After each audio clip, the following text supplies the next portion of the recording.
Go.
What is wrong with you?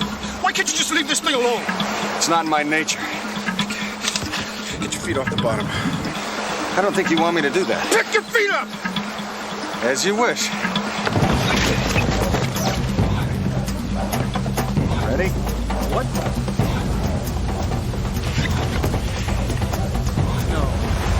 No.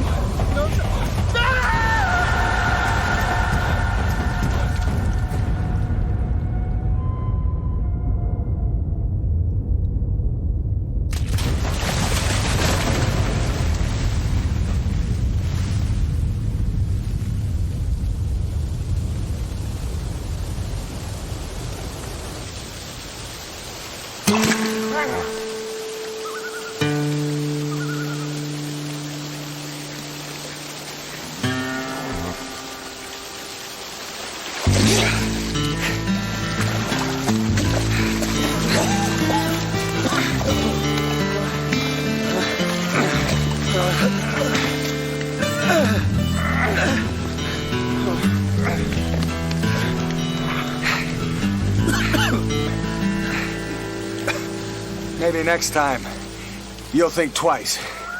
Let me just go over the details. See if I have them in order here. You were in pursuit of this individual for over 6.5 days, over roughly 1,700 kilometers of deep wilderness, in pursuit of an individual you suspected was guilty of... Littering, sir. I was hoping I had read that incorrectly. Because, you see, in the course of the pursuit of this litter bug, you effectively destroyed 3 riverboats, 2 light aircraft, 4 ATV, and 1 punt. The punt was purely accidental, sir. As they so often are, aren't they? Tell me, Constable, was there something in the nature of this man's litter that would justify the destruction of over $733,000 worth of private property? Yes, sir. Volume. Volume? And content. What kind of volume and content are we talking about?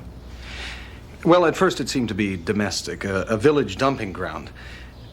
But there was a telltale odor, sir, one that I'm sure that you would recognize, like chicken parts. Farts? Parts. Closer inspection revealed it to be the banned chemical known as DES, or They were diethylene. bringing the drums in on cruise ships through the deep port at Skagway, then hauling them over the White Pass with the intent The of local dumping inhabitants, in in our an expression river. of their deep appreciation of the RCMP, have recommended that you, sir, be bestowed with the title of Honorary Tribal Elder.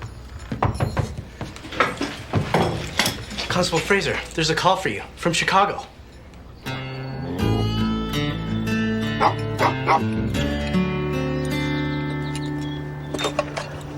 Hello, Ray. Hey, Benny, how's the vacation going? That's everything a Mountie could ask for, Ray. Lots of fresh air, plenty of exercise. How are things in Chicago? Benny, Chicago. Listen, I'm just calling to let you know that I may not be there at the train to pick you up. Well, that's no hardship, Ray. I have legs. I can walk. I know you have legs, Benny. That's not the point. I'm just calling to let you know that you may be on your own for a while. Is something wrong? No, why would anything be wrong? I'm just calling to let you know that I'd like to be there to pick you up, but if I can't be there, it's not because I didn't want to be, it's because something came up. You sure everything's all right? Look, Benny, I don't know if they have a similar thing up there in Canada, but down here in America, we have this thing called friendship. And this is something that a friend would do. Like, for example, if one friend calls another friend and he's supposed to meet him at a certain time in a certain place and he can't be there, he usually calls him to let him know. So everything is all right then? Yeah, Benny. Everything is all right. Well, that's good to hear, Ray. It's good to hear your voice. Listen, I want you to have a safe trip. And I will be in touch. All right, Ray. You understand that, I will be in touch. As a friend? Yeah, Benny. As a friend.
Oh, for God's sake. I think I provided ample explanation. Ray was otherwise engaged, and taxi policy precludes the transportation of wolves. Come on. Aside from which, we're almost home. The end of the alley, turn right, cross the street, climb the stairs. Won't be as snug as bugs in a fire.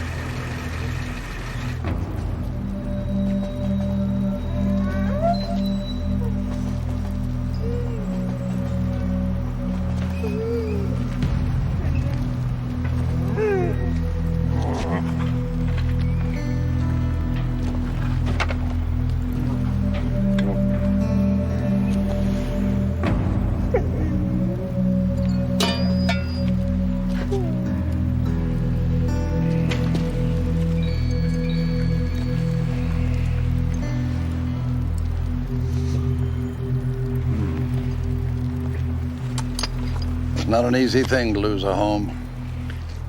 No. Your mother and I had a cabin north of Clyde River, burned right to the ground. A kerosene error. My fault. Your mother and I slept in an igloo for 4 months while I rebuilt it. It was the longest time we spent together. I didn't know that. Oh, you weren't born yet, son. In fact, all that time spent in that igloo sort of started the ball rolling, conceptually speaking. But I wouldn't let this get to you. Something good might come from it. It did for me. You know, Dad, all the years you were alive and now since you've been dead, you never talked like this. You never told me. I didn't tell you about Dirt McGurk? Oh, yeah, I chased that rat for years. He walked right up to the igloo. Didn't think there was a Mountie inside. Easiest arrest I ever made. Buck up.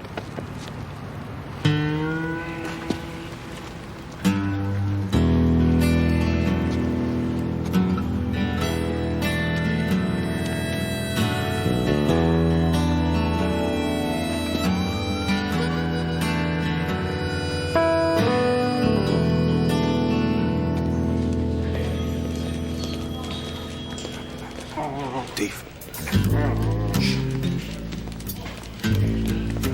Surprise me. Ray!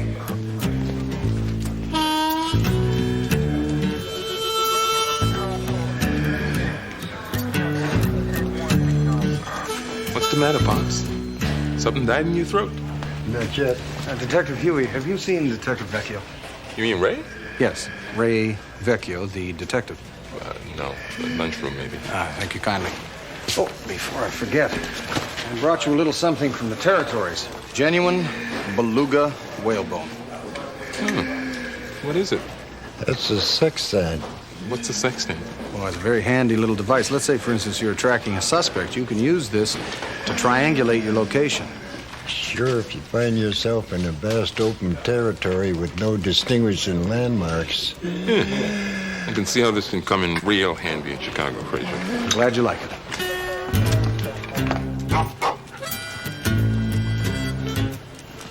Elaine.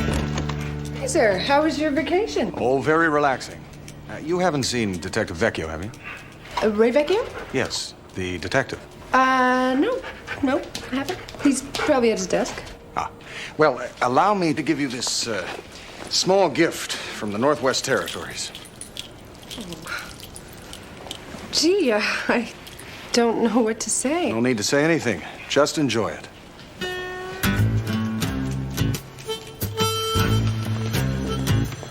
Hi, Lieutenant. Constable, you returned. Upon reflection, I imagine that pleases me. Well, I hope so, sir. You haven't by any chance seen Detective Vecchio, have you? Listen, we gotta talk. Lieutenant, we got to dust up in interview 3, and there's a guy from the IRS says he wants to talk to you. IRS? All right, listen, Fraser. A couple of things I gotta do, but we have to talk.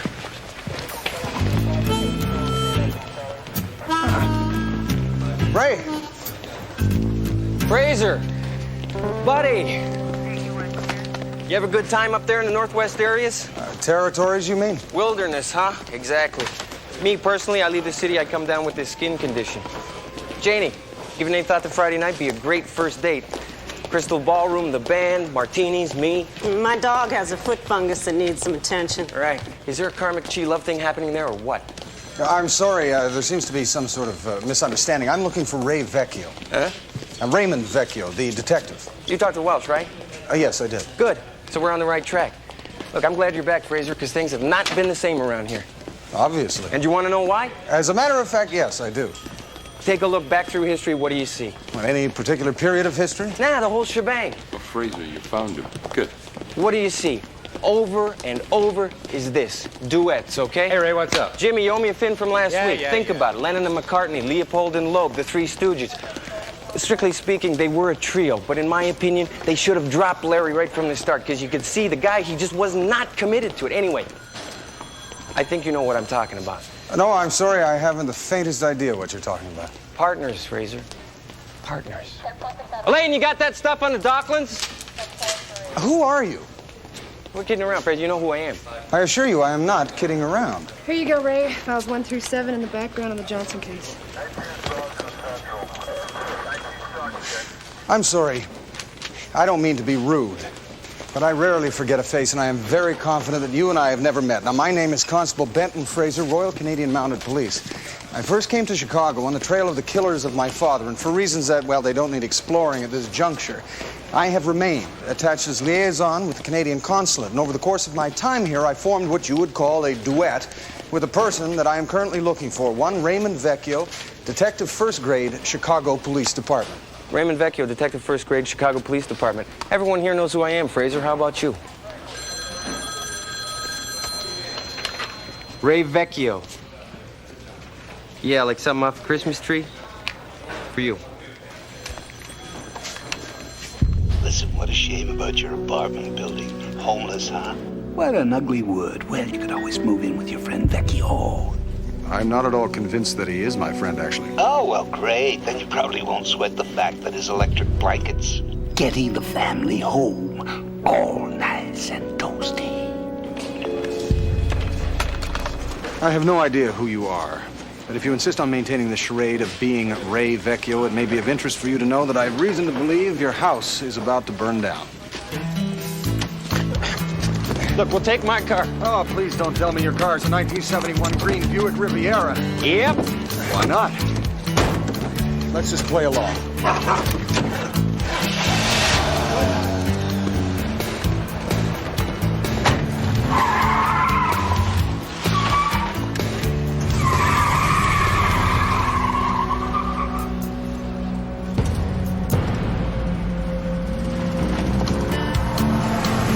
I believe that was a stop sign. My house could be burning down. You're worried about a stop sign? Well, it's no reason to compound a tragedy. God, stop it. Stop what? What he's doing to me, the things he's doing to me. It could be a sign of affection. Or what? Or a prelude to love. He's doing disgusting things to my ear. Get him off me. He doesn't always listen to me. As you know, he's deaf. I'll crash the car. He does read lips, so enunciate clearly. Get off me! Exclamation mark! You missed our turn. I did not miss our turn. Yes, I believe you did. You see, ordinarily you would turn at Montclair, cut across the alley, cross Harlem, and then turn right on Octavia. Yeah, ordinarily I would do that, but ordinarily I do not have a deaf wolf trying to make intimate with me, Fraser. Besides, I'm trying to shake things up a little bit. Routine is a silent killer. I thought that was high blood pressure. Now they changed that. What? You're on vacation. Oh my God. This is Unit 117. We got a code 13 at 2926 North Octavia Avenue. Right, you take the back. I'll take the front. Whoa. This is a fire. We wait for the fire department. Lives are at stake. Look, pal, I don't risk my neck for anybody. Ray Vecchio would.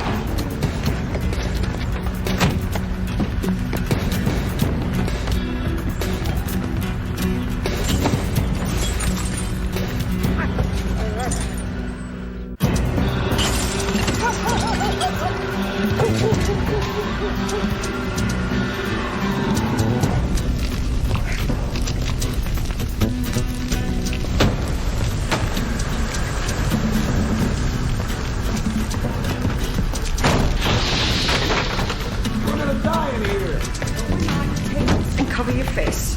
Come with me. This way. Stand aside.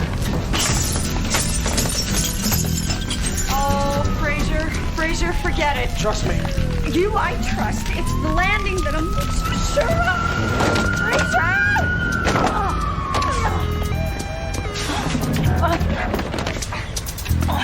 Watch where you're putting your hands, mister.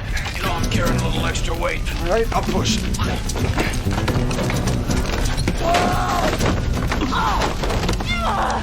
Get off me, baboon!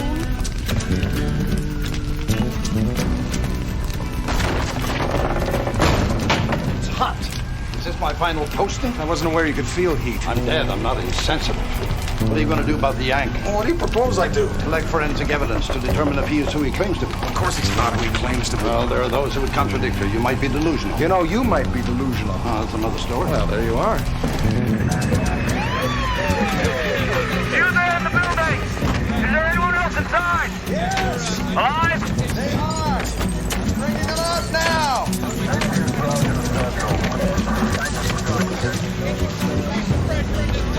I don't believe this. I know it is remarkable. Although Carassius auratus can withstand fluctuations in temperature far greater than generally known. You went into a burning building for fish? No, not exclusively. Deep, keep an eye on them. That man just went into a burning building for fish. Oh, sure. You take that extra step for red bubble-eyed goldfish. Kramer, take the back! Shaking like a leaf. My heart's going 100 miles an hour. Fraser, feel my heart. Tell me it's not going 100 miles an hour. Franny, your heart's fine. Excuse me, Francesca. Do you know this man? Yeah, of course I do. Doesn't he know? I think he's a comedian. Hardy, ha, ha, ha. So did you hear or see anything? Okay, I had Linda Ronstadt on the tape deck, and I was in the middle of a facial peel, so no. And Our brother-in-law here was in the middle of his usual. My teeth. I had the water going. I was working on my molars, right? Next thing you know, I got a mouthful of smoke. Okay, but did you hear or see anything? I think we've already answered that. Said no.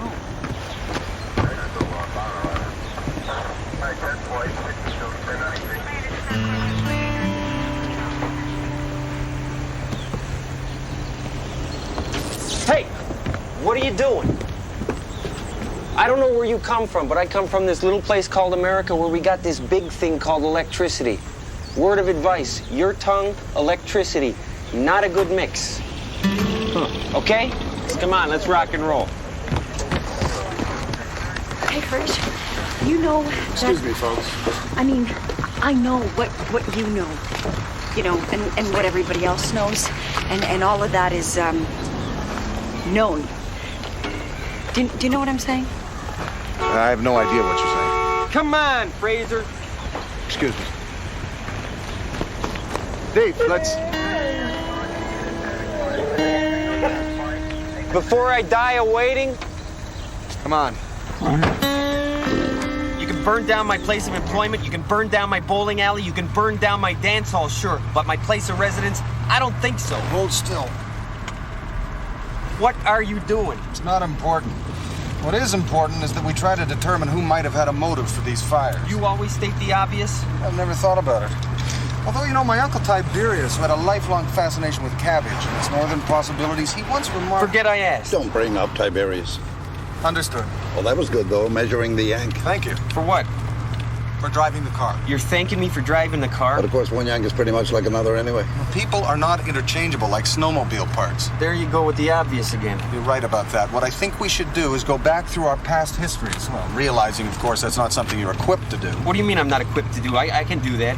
What about the Bolt brothers? The Bolt brothers were not arsonists. They were demented terrorists whose M.O. involved impromptu thermonuclear devices. Right. I'm thinking, Other demented terrorists whose M.O. involved impromptu thermonuclear devices? No, wise guy. He's confused. Geiger. Geiger was an escaped convict, sworn to vengeance on a legendary Mountie who bore an uncanny resemblance to the Canadian actor and comedian Leslie Nielsen. Who has yet received the Order of Canada. Long overdue. Morgan.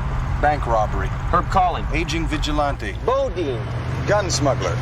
Although it is interesting, his partner wore a very heavy perfume. The base property I believe to be a combination of camphor and rose. What's the connection? Chief, let's go. The connection? Yeah, connection. To Bodine, none, other than the perfume. However, I did detect the odor of ambergris, a base common to many perfumes, in the electrical socket outside the Vecchio house. And the same odor was present in the rubble of my apartment building. Whoa. You're telling me your apartment building was burnt down as well? Yes, in all of the excitement, I neglected to mention it. Neglected to mention it? Well, the point is, the same odor was present, and I retrieved this from the rubble. Oh, great. So all we got to do is go around Chicago sticking our noses in people's pits to find somebody with the same smell. Well, that's one approach, I suppose. Elaine, did you give any thought to Friday? It'd be a great first date. Crystal Ballroom, the band, martinis, moi. No. Wait a minute. The perfume is the starter. The trigger. What the hell is the name of that stuff that gets the fire going? The accelerant. Accelerant. Don't say anything. 2.5 years ago, we nailed a painter named Zoltan Motherwell. At face value, it looked like he was torching his lofts to cash in on the insurance money, right? Yes, but the trail widened and it revealed itself to be a pattern. Right. Like he was burning down studios, workshops. The guy was on a psycho mission against art. Yes, and in each case, the accelerant was... perfume. Give me 5, Detective. 229 West 97. Fraser, you got ink all over my fingers. Terribly sorry. What is that all about? It's just a little thing we do. Little thing we do, huh? It's one of our little things.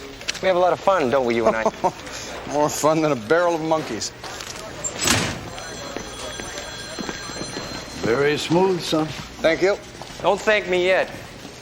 Zoltan Motherwell's in the Evanston Institution for the Criminally Insane. A dead end. Maybe, maybe not. I got a hunch. You have hunches? Well, that's pretty much all I ever have. You know that, Fraser. What about his teeth? Oh, I'm working on that. Let's go. You're working on what? What?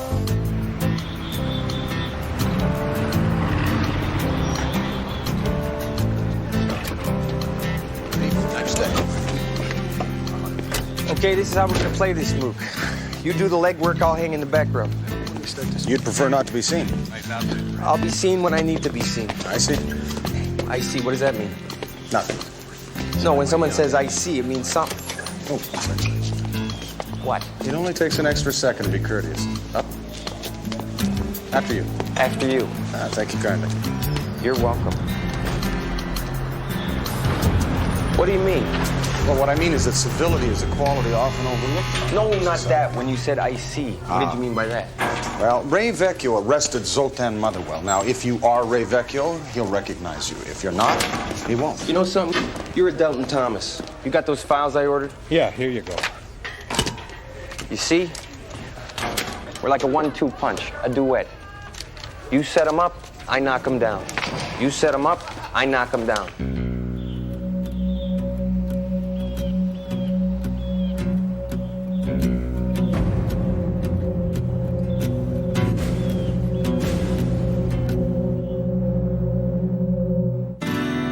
I have no regrets, Constable. I now live a life of simplicity and purpose. I couldn't live like this before when I was a slave. You understand me?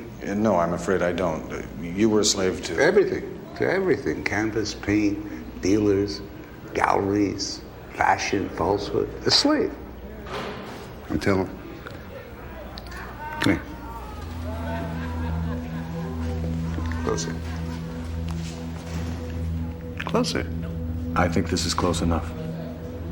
Until I realized it could be reduced to ashes. Wiped clean. I understand. You understand, I don't believe this. Who's he? He's a detective, apparently. My problem, Mr. Motherwell, is that it would appear that someone is continuing your efforts on a far more personal level. My apartment building has been burned down, leaving all of its tenants homeless. Oh, that's tragic. But that's the nature of artistic movements.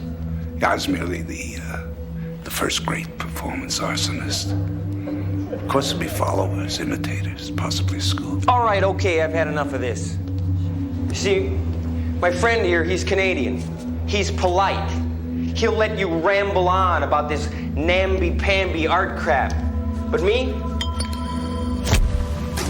I don't know what art is. But I know what I like. And you? Dirtball, I don't like. Who are you? Hey, shut your trap! You look into my eyes. You look deep into my eyes. What do you see? You see the guy? Do you see the guy? The guy that put you in here? Right? Right? Right? Right? Good.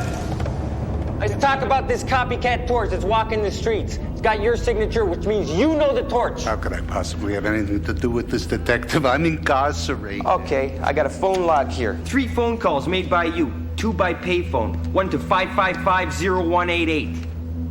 That's a district of the Chicago Police Department.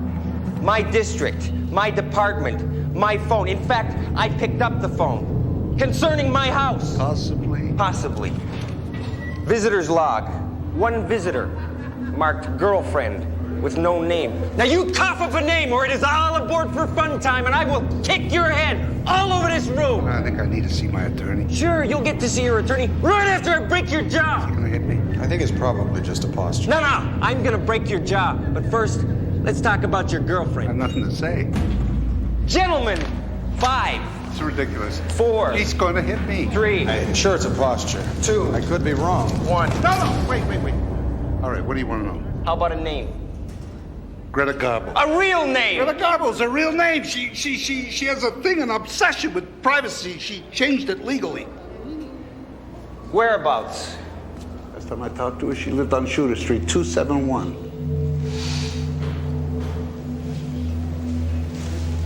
Thank you kindly. I'm glad to help.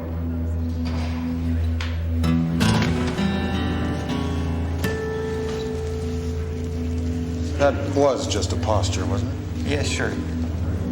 It's a posture.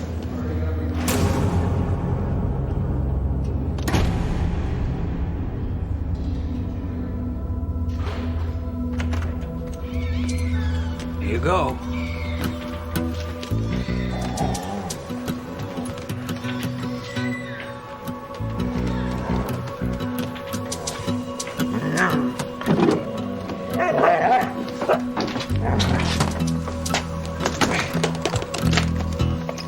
Ray, I found her supply.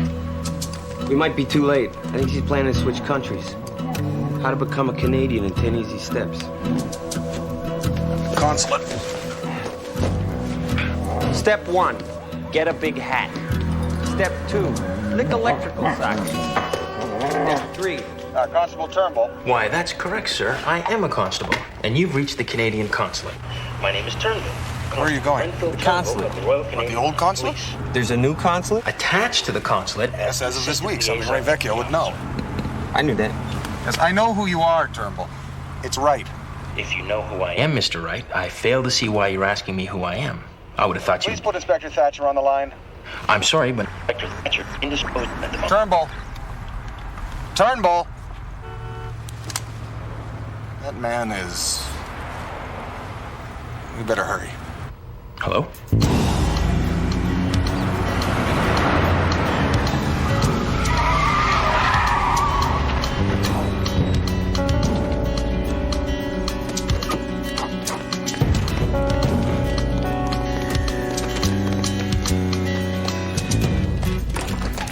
Constable Fraser, you have impeccable timing. I would appreciate your opinion. Do you think Her Majesty would be happy here? Very happy, yes. Turnbull, have there been any visitors in the office today? Any couriers? Any deliveries? It's been very quiet today, sir, with the exception of the builders and movers, and a very peculiar conversation with a man named Wright. That was me, Turnbull. Ah, deliberately misidentifying yourself. Very kind, sir. Is this guy for real? Very much so, yes. I wouldn't go in there, sir. The inspector's in a high-level meeting with a man from Scandinavia.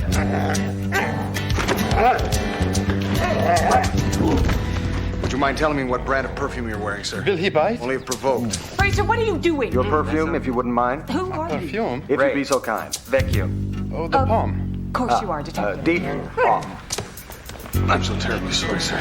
There's been a horrifying mistake. That would be one way of putting it, Fraser. Let me introduce you to Sven, my interior designer. Sven, this is Constable Fraser, with whom I would like to have a word in private. So if you and Detective Vecchio wouldn't mind. I imagine, sir, that you would like something resembling an explanation. That would be a good idea, Fraser, because at this particular moment I can assume only one of two things. Either you are mentally unhinged, or you object on principle to interior designers. No, sir. I only objected to his smell. Sven's smell? Yes, sir. Sven's smell. You see, the base property of his cologne was identical to the base property of a perfume that was used as an accelerant in two fires, one at my apartment building and one at the Vecchio house. Now, I had reason to believe that the consulate was the arsonist's next target. The arsonist? Yes, sir. It would appear that I am being stalked by a performance arsonist. Okay, that would qualify as an explanation. Oh, sure, people snigger. What use is the monarchy, they say? And right then and there, I know they've never experienced the horse guard on parade. Here they come. Who? Fire department. Fire!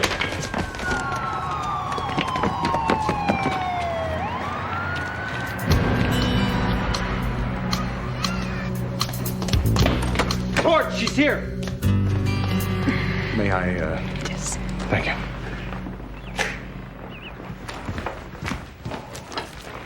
Do you mind if I... Good luck. May I just say, sir, and I'm by no means an expert, but that muted green with the flecks of gold, I think would be a wonderful compliment to the woodwork, the walls, and your eyes.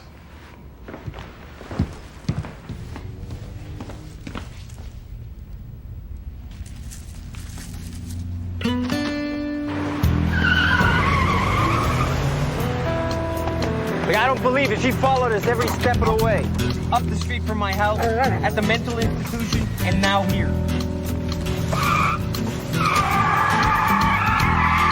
Sandwich? We are chasing a torch, and you're thinking about food? Well, we have to keep our strength up here, bite down. Oh, wrong sandwich. What was that? Window putty. What else you got? You got any pastrami? No, I'm sorry. She's headed for the freeway. Look, I'm not blind. I can see. Okay, so now we are following you. You've been watching your handiwork, but now we are behind you. Got any roast beef? No, I'm afraid not. And, you know, I really don't want to be a party pooper, but if she's been following us to witness her handiwork, she can, in theory, still do that. How? We are following her in a car. Well, exactly. All she has to do is look in her rear view mirror and watch us burst into flames. Burst into flames.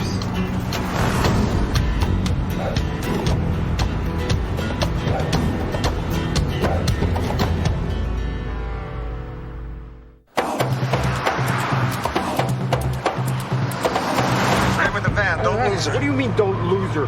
We can go up at any time. Hey! Hey! Hey! What are you doing? I'm trying to locate the igniter. Well, how about we stop the car and locate the igniter? She is a criminal. Stay the course. Look, you know something? You're a freak, but in spite of that, I'm going to tell you something. This may not be the best time, but I'd like to say it before we go up and smoke. And I feel a little pink about it because I realize that nobody talks to you. Number one, I'm not the guy that you think. Number two, the guy you think I am, or maybe you know, this was not my ambition to be, you know, driving in a Molotov cocktail with a Mountie on the roof and a dead wolf staring at me like I was an appetizer. It just was not part of a normal desire. Not for me, anyway. I had other things in mind. Fraser! They said he was agile. He's not agile. He fell off the car. Hey! Are you with me? You bet. Okay. Good. So the upshot is, I go in, they say, hey, you want a job? And I go, I was weak, I was down. They say, hell, I'll think about it. I'm thinking about it, and hey, my life's not great at the moment. I think maybe I could use a change the scene, change your luck, go undercover, get a new life. They say, you want to work with this guy? And She's taking the exit. okay. So I say, no problem. And that's about it. I mean, I could say more, but that's how I got here. So what do you think? Nothing. Nothing? I spill my guts and nothing? What are you talking about? What I was just saying, you didn't hear any of it? Well, no, with the wind, the speed, I'm sorry. Also, I was unable to locate the... What is she doing? She's slowing down. No! Okay, I guess we located the igniter. Yeah, it would appear so. Okay, this is where I get out. No, we cannot do that. Yes, we can, Fraser. Our work is done We here. stay in the car. Look, Fraser, what are you doing? Do not touch my inner thigh or calf. Your foot off the brake. I'm trying to stop. You cannot stop the car. Not with you hold on to my leg, I can't. Wait, it is too dangerous. This is a public thoroughfare. Pedestrians may be afoot. Look, I do not risk my neck for anybody. Look, the car's gonna blow. No, it is not. It is very, very, very rare that a car ever actually explodes.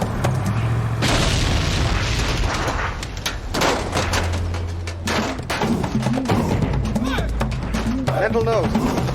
Equip your vehicle with a fire extinguisher. I am all over that. We gotta find a safe place to deposit this car. Parking lot. No, it's too crowded. How about a park? There might be children present, family pets.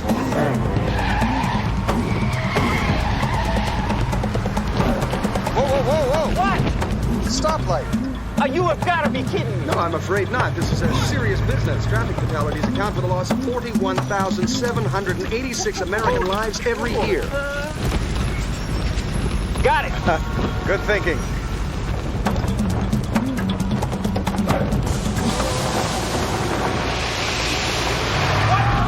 What is this, some kind of super fire? No, you shouldn't have pressed the hot wax option. Now what? Ow! The lake they call Michigan. Lake Michigan. Yes, the lake they call Michigan. Lake Michigan. All right. Straight in? Straight in. Listen, in case something happens, I just want you to know, it's been a pleasure meeting you. Ah, so you admit we've never met. I'm not admitting anything. Give him some ground, son. Why? Because there's nothing to admit. He's not bad for you. Are you sure? Yeah, I'm sure. We're getting closer. I can see that. I'll say goodbye now. Well, I'll speak to you later. You bet you will. And I mean it. It's been weird, but it's been a pleasure. Likewise. Let's lock our load. Lock and load. Lock and load, I'm sorry.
He's a fine painter. Lower the gun, Miss Garbo. A great artist.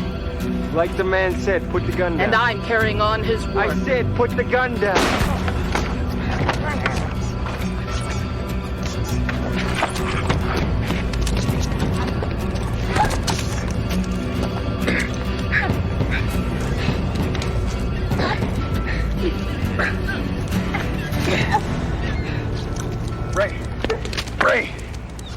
Ray! Ta-da! A vest. You called me Ray. No, I didn't. Yeah, you did. No, I didn't. Oh, yeah, you did. It was a mistake. Come on. You know I'm Ray. Don't fight it, Benton, buddy. You are not Ray. You don't even look like it. Could have had plastic surgery. You could also be unhinged. I got papers to prove it. I'll show you. I don't want to see them. I'm Ray. All right, if you're Ray, where were you born? Ah, that's smart to me to get shot. Ah, see? See?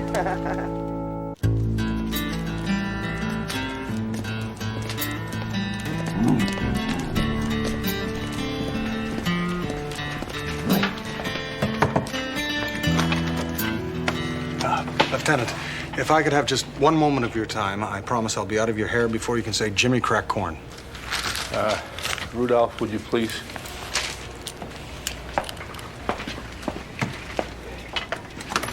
Sir, I'll confess, at first I was a little worried that maybe I had a hole in my bag of marbles. So I did an impromptu investigation. I would like to present in evidence.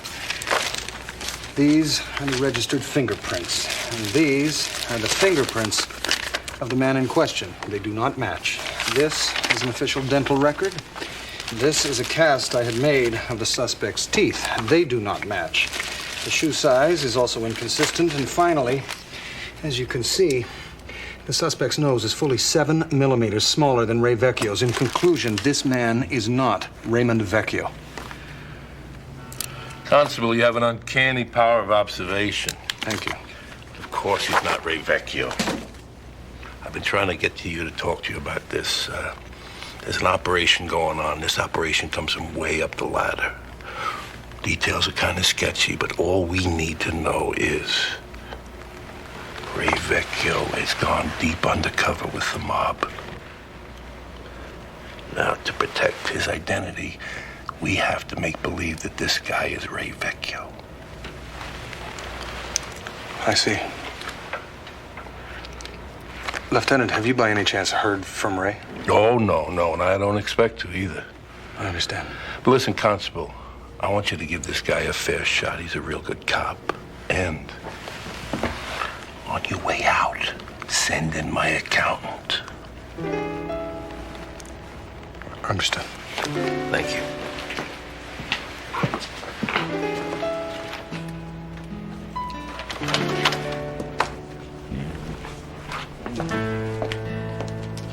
Ah, Rudolph. Hey, Fraser. It's turned up on my desk. It's for you. What do you make of it? It's a message.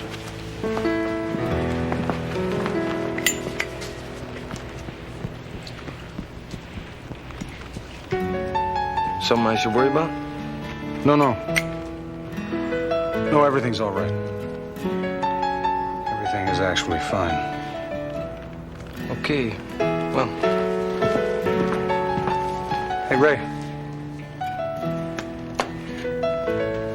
Would you like to go and get something to eat with me? Yeah. I just gotta... I'll put away these files and I'll meet you at the car. All right. It's good. You want my opinion? Do I have any choice? He's a good man. I think you're right. Well, we have to find somewhere to live. What do you mean, we? Well, that's a cruel joke, son. I've been thinking about an office. I think I need an office. What the hell would you do with an office? Office work, memoirs, catch up on my taxes. Taxes? You've been dead for 2 years. Oh, they find you, son. They find you.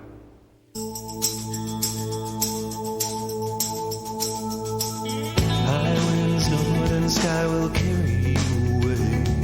You know you have to leave here. You wish that you could stay. It's 4 directions on this map, but you're only going one way.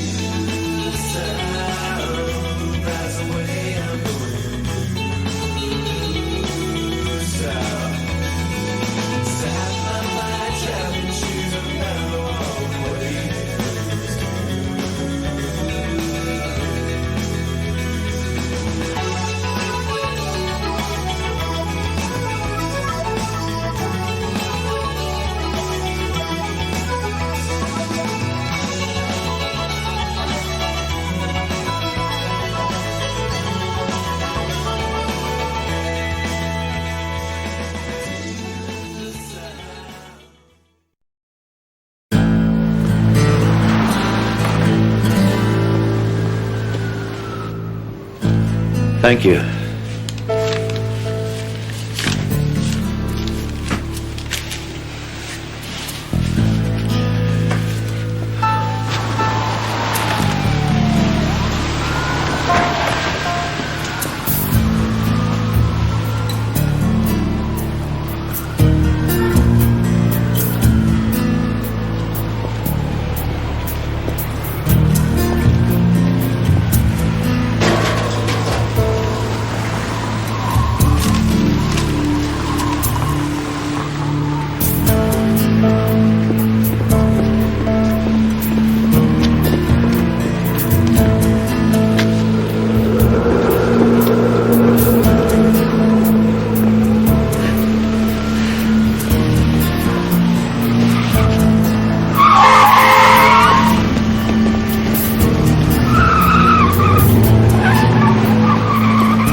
money you got?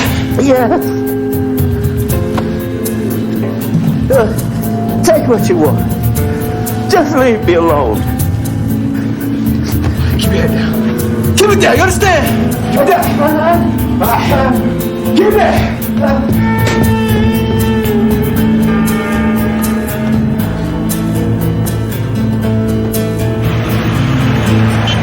Okay, safety on the street is a matter of common sense. You must ask yourself...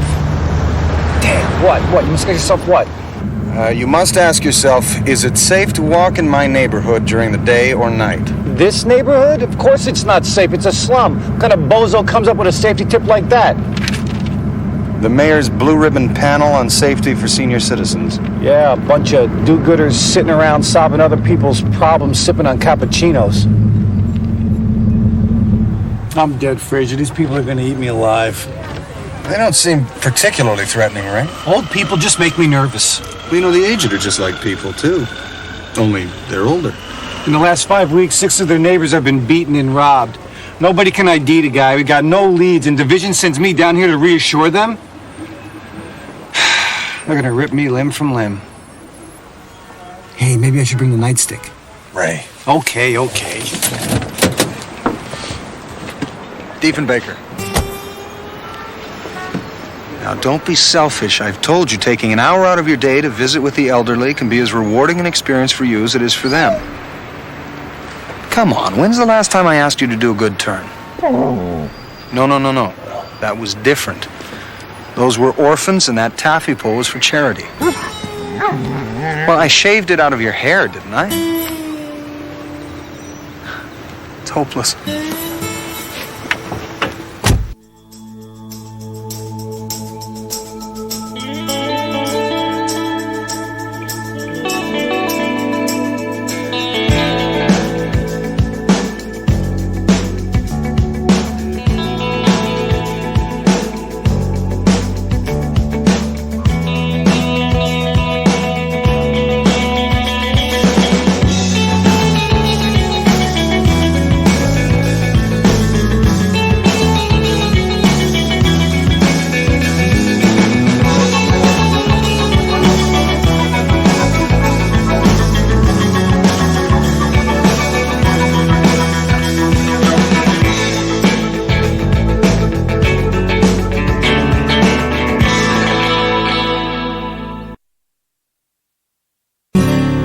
Step 6. How can I prevent myself from becoming a victim? Excuse me. Deadbolts. Deadbolts. That's correct. Purchase a strong deadbolt lock and be sure to keep it fastened at all times. I got a deadbolt. It doesn't help when the door jamb is rotting. Yes, and windows. Make sure the windows are fastened with key lock mechanisms and that bars are installed on all the lower levels. Yeah, tell that to my landlord. And while you're at it, tell him to put in a hot water heater. Yes, sir. We appreciate your plumbing problems, but that's not what I'm here for. Then what are you here for? You sure didn't do nothing when that animal attacked my mother. I want to know what you people are going to do.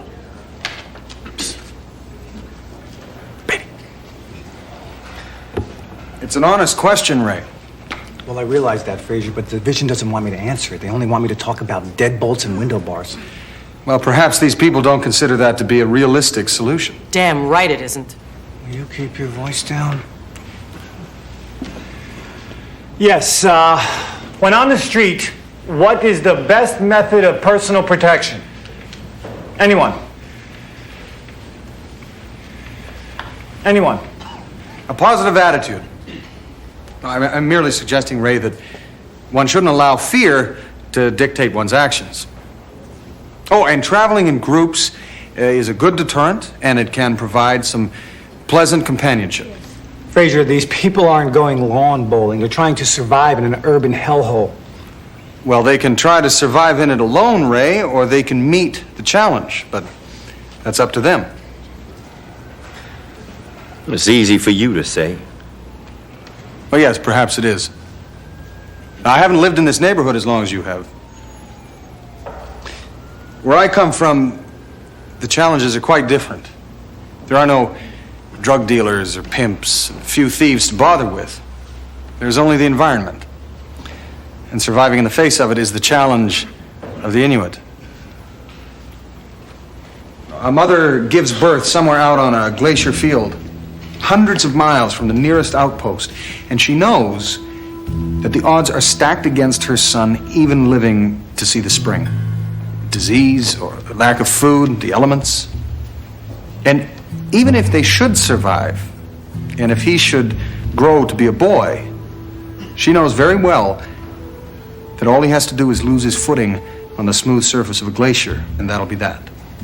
In other words, she should know that her son cannot live. So why should she try? Well, I know this woman. I helped deliver her son.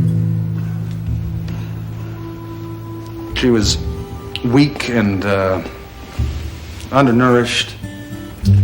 But the next morning she stood up and she picked her child up into her arms and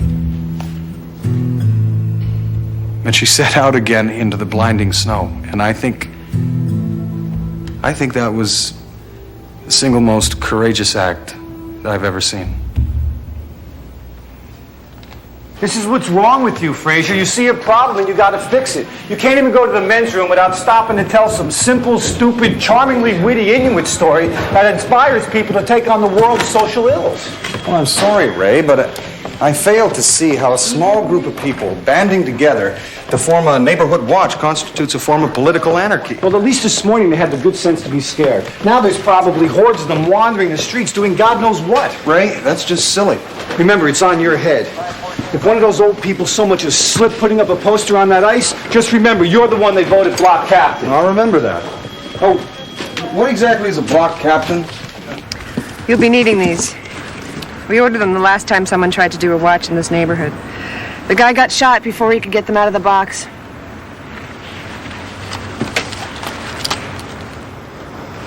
So far, so good. Thank you, Mrs. Fisher, and Mr. Porter, thank you very kindly. Sure. Mr. Rubens, there you go. Can I keep it? No, sir, I'm afraid not. Do I get a badge? None appear to have been provided. How about a hat? That's nice. You mean? Yeah, your hat. Oh, well, What size is it? It was 1942, and Benny Goodman was playing his bit at the Orpheus. And I'm telling you, back at that time, I could really cut a rug. Would you like a taffy?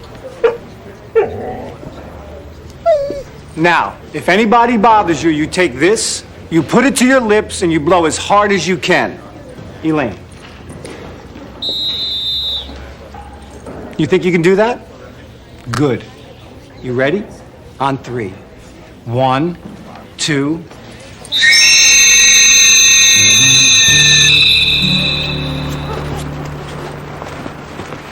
Good morning, Mr. Calling. I was hoping you'd join us. I come here every day. What's new? The Neighborhood Watch. We could use your help. I'm busy. Well, yes, sir. I can see that you are. He keeps to himself. Shall we?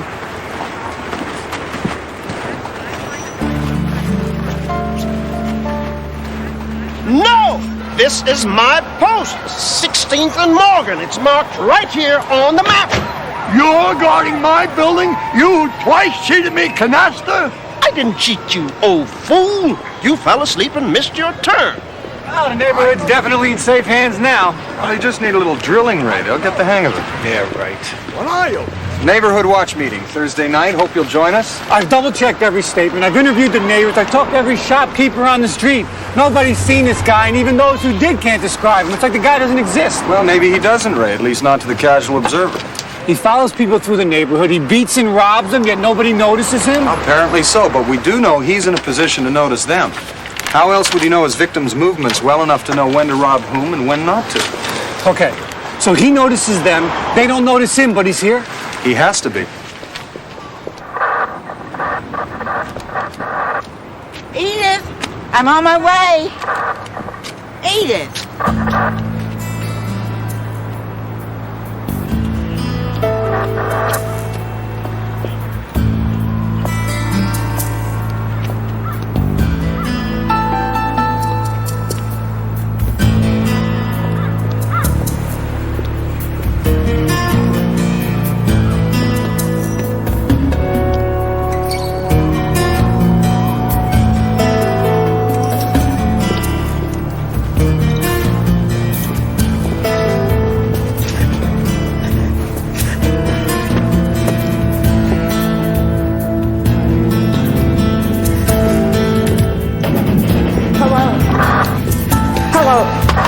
Anybody there?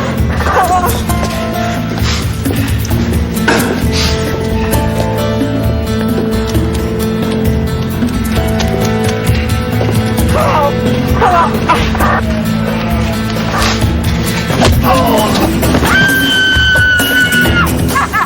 Hello?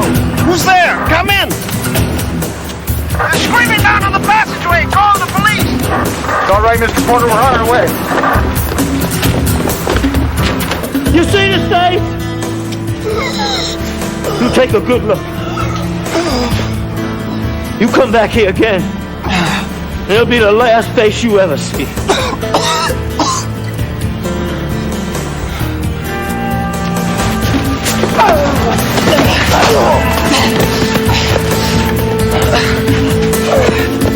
Mrs. Chaffee?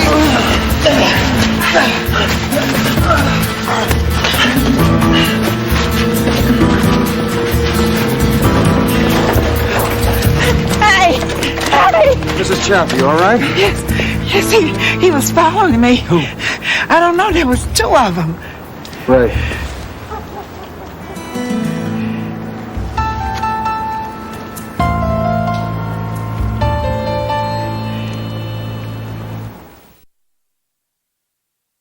Now, the attacker, was he the smaller man or the bigger one? I don't know. By the time I looked, they were both running away. Okay, would it be safe to say that what you actually saw was two big blurs? Yes, I suppose it would. Well, thank you very much, Mrs. Chaffee. You've been a great help. No wonder he robs old people. Well, why Mrs. Chaffee? It's broad daylight. She's wearing a red vest and carrying a walkie-talkie. It's like mugging a bullseye. It doesn't make sense. Which is why he picked another victim. And where's the victim? Why did he run? Well, for the same reasons a lot of people don't hang around to report crimes. Either too intimidated or too embarrassed. Maybe. You got a weapon? I don't know, probably something big and blunt. Vecchio, you get my report in the morning. Come on. Great. We got witnesses, we got evidence, we still got nothing. What's this?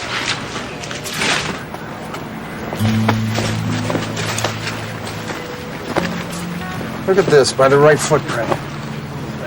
Looks like a crutch. Or something he was using as one. Do Diefenbaker?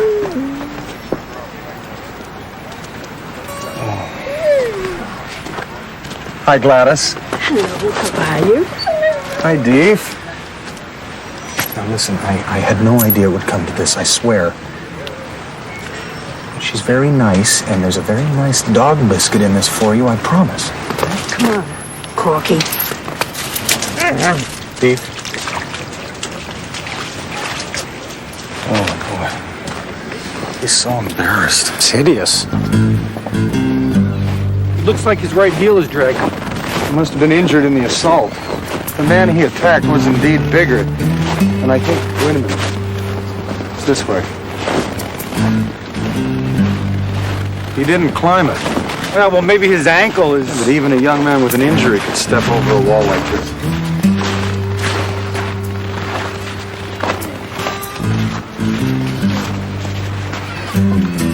Okay, so he goes around the fence, he hits the sidewalk, and the prints disappear.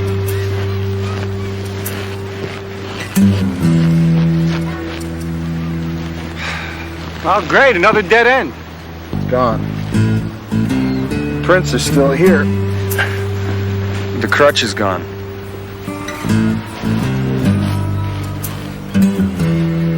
Maybe he pitched it.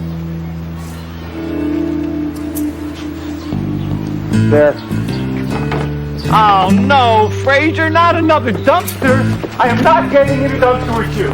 Fraser, there is no way I'm getting into this dumpster with you. Don't even think about it. Don't even suggest it. You know how many suits I've ruined frolicking in refuse for you? Here, check these. It's a waste of time. Half the stuff in there would qualify as a weapon. It'll have to be something concealable, probably under a coat. No, that's not it. No, that's not it. Aha, there it is. That's not blood, Ray. Oh, sure it is. It's red and it's sticky. Ugh. It's ketchup. Well, who sits in a dumpster and eats ketchup? Probably someone who likes French fries. Uh-oh. Come here, you little rugrat. Come here, kid. Where do you think you're going? Give me the bat. No! Come on. Now be a good kid and give the detective the bat. No! I found it! Get you home! Give it! No! Right.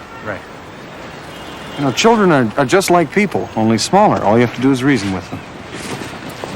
Now, son, that bat is important evidence in a criminal investigation, and we'd be most grateful if you'd cooperate. $100! I see.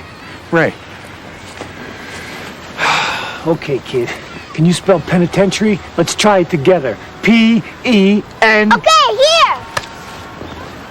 Scram. Creep!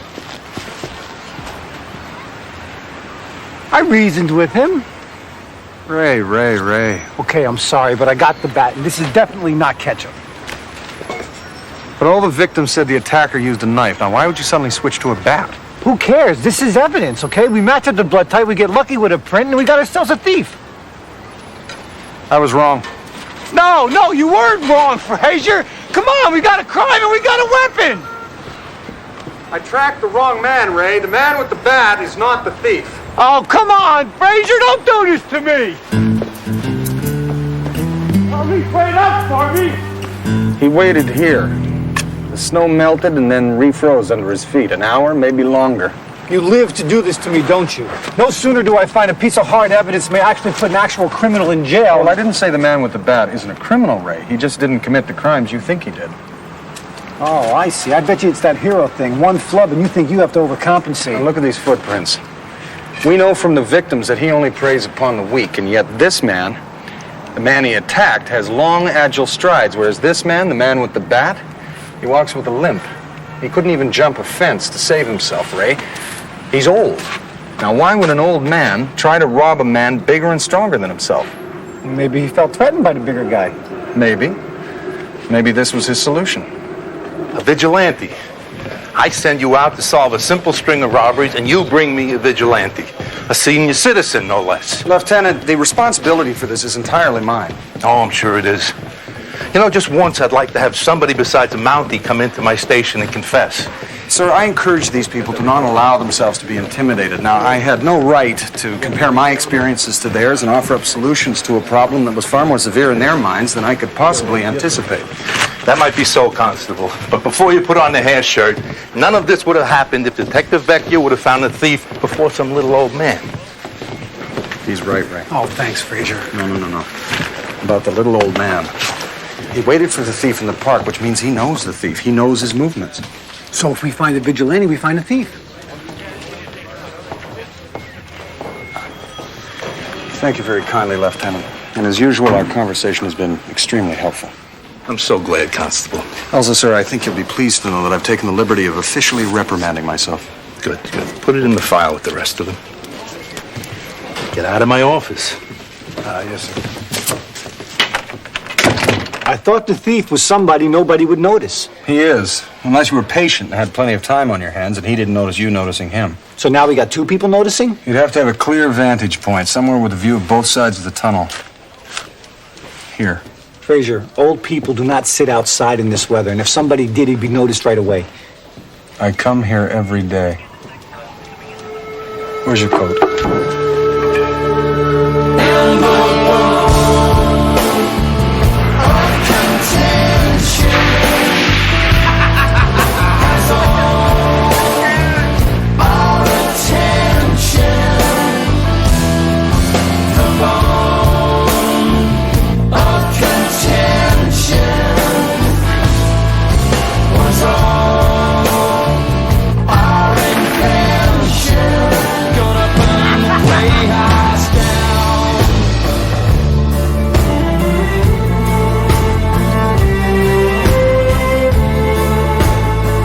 This was his routine, Ray.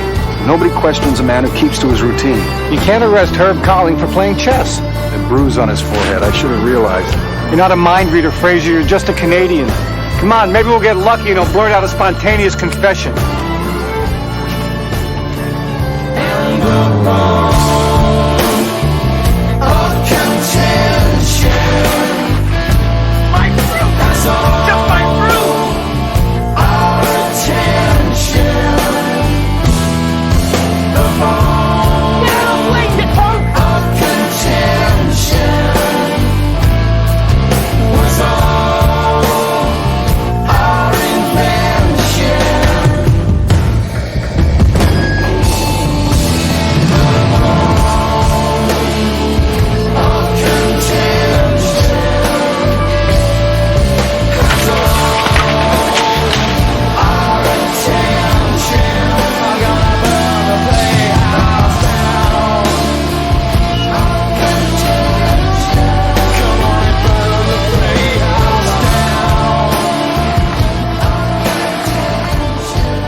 Good morning, Mr. Colling.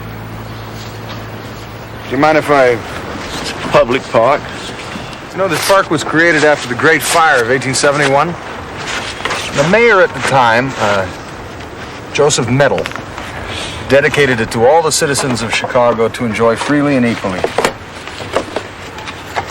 But people don't seem to feel very free now, do they? In fact, most people seem afraid to come here anymore.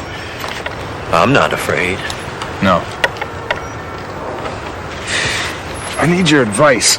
I found this in a dumpster. It's a rather nice bat. Hardly the sort of thing you'd toss away in the garbage. Don't you agree? You're in my way. I'm terribly sorry. See, I thought it might be valuable to somebody. It's obviously been very well taken care of. It's been oiled and cleaned regularly. The oil, as you see, has been worked into the grain. As a matter of fact, it seeped its way into the wood. It's rather like the rings of a tree, don't you think? See, I think this bat was a memento. I think it belonged to someone who played baseball, someone who loved the game. What do you think? I wouldn't know. It's not your bat, is it? No. That's strange. I saw a picture in the trophy case at the center. It was of a man with a boys' team. He was smiling, and he was holding a bat very much like this one.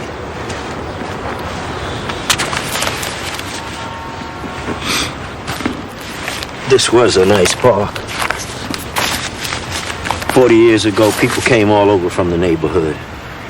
On Sundays, they had picnics and sat in the shade. There was a fountain over there.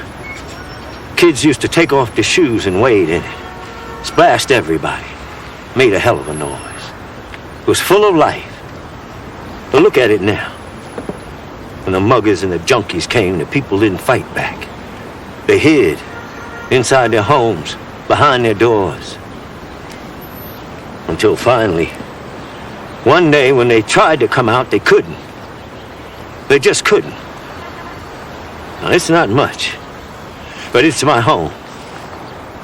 I'm supposed to give it up for them? For you? No.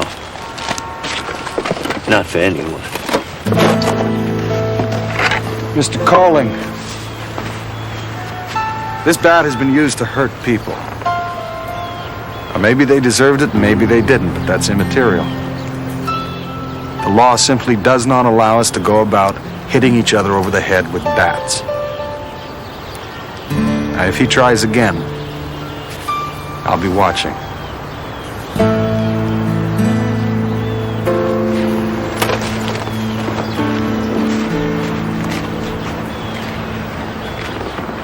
So you decided to scare the vigilante by destroying the only piece of evidence we have against him? Well, he may try again, Ray. I felt it was worth the risk. You know, Fraser, it's about time someone told you. It's the little things like this that make them not want you back across the border. I go to the counter, I buy a paper. I give her $1, she gives me my change, just like we've done 1,000 times. Only this time, she sees my red vest and calls me Mr. Not Rudy, but Mr. Porter. So, I wink at her, then she winks back at me. We're going to bingo on Saturday night. Hey, go figure. Hey.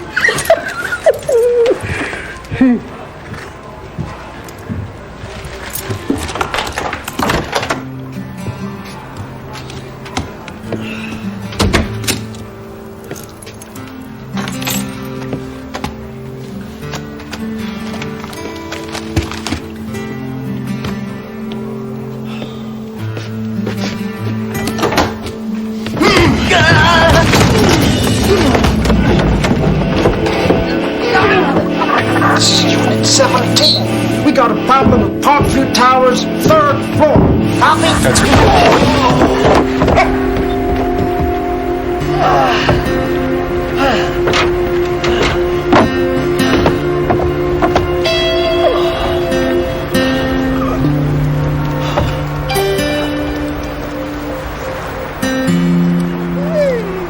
I'm sorry.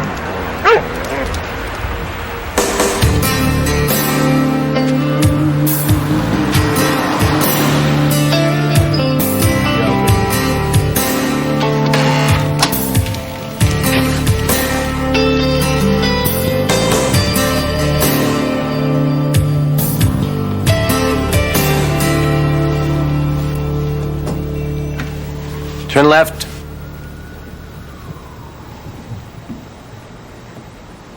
Turn right. Face front.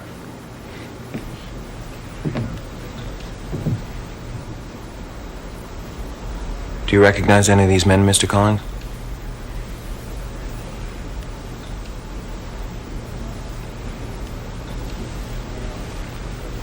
Mr. Calling.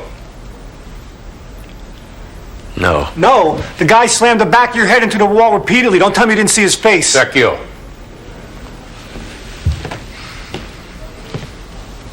Perhaps you'd like to take another look.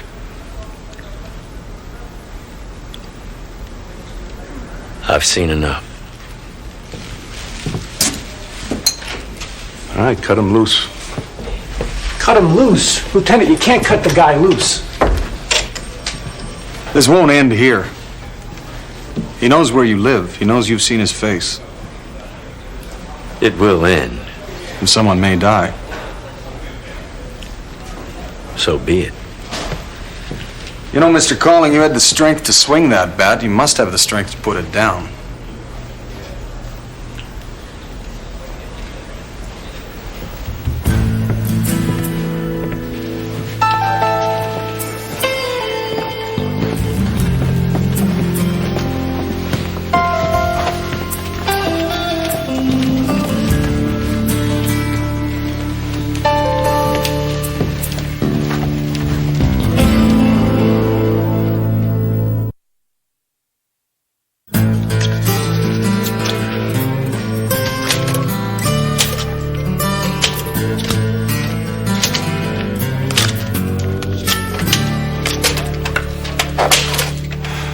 What? Nothing. No, it's just I can't help feeling... Well, you see, that's your problem. What? Feelings. You got to keep the feelings out of it. This way it's just a case, just a docket with a file number, and that's it. I suppose that's prudent. That's an H. What? Offender. You meant to hit a D, you hit an H. You heard that? Yes. No, Ray, the thing is, the guy had his chance, okay? There's nothing more we can do for him, okay? You're right. I know I'm right. That's a Z. What's a Z? A Z. You meant to hit an S. All right, that's it. All right, look, I'm trying to type here, and what you're doing is really unnerving, okay? I'm sorry.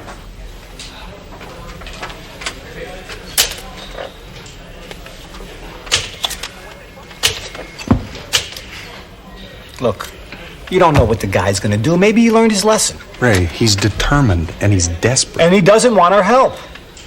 That's true.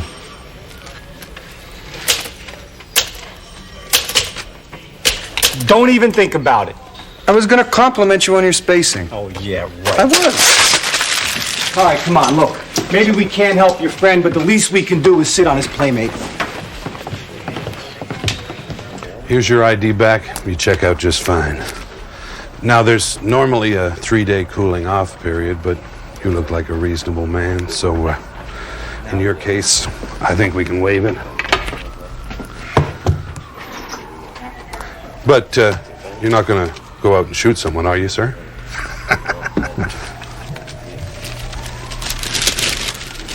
Bought yourself a fine gun.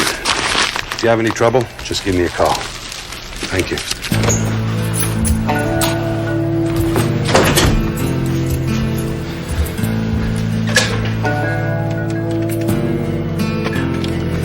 Yeah, could I have the number for the transit authority?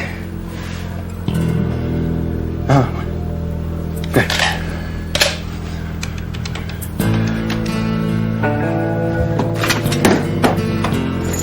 Yeah, a ticket to Philly, how much? What's that? Yeah.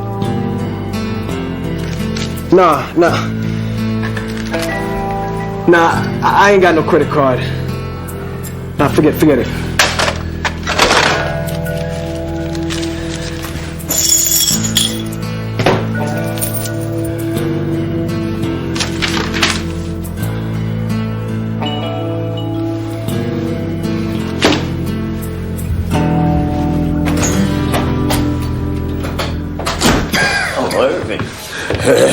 I should quit one of these days. Yeah, you should. The Herb. Who would care? Not my son. He's supposed to be here every Thursday, end of the month, take me to the check cash. You think he make it? No. Phone me up. Gotta work. Can't make it. Could I make it on my own? I said, sure.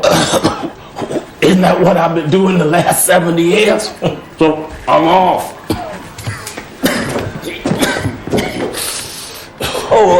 Irving. Yeah? I just remembered. I left a package at Alzarero's Market up there. I got to go there right now. You want me to stop at the check cash for you? Well, I can make it, you know.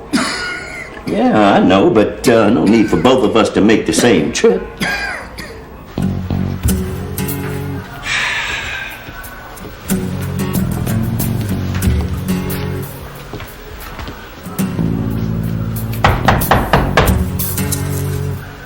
It's the police, Mr. Stegg. Open up. All right, stand back and watch how we do things here in America. No neighborhood watch, no caring for your fellow man, just good old-fashioned intimidation. You know, Ray, your methods are a source of constant inspiration to me. Oh, well, thank you, Benny.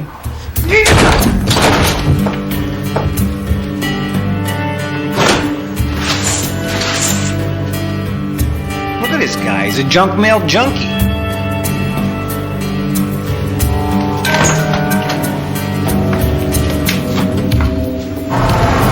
You sure you didn't answer? I made the call, didn't I? What about the senior center? No luck there either. There he is.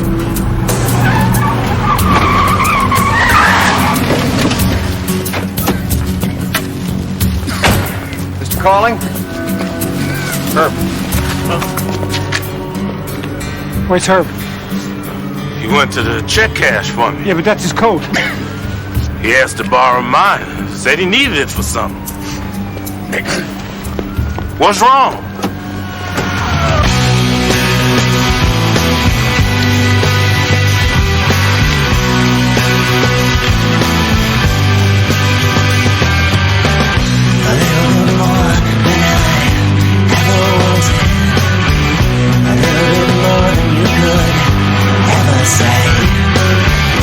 Did you really think that I'd forgotten?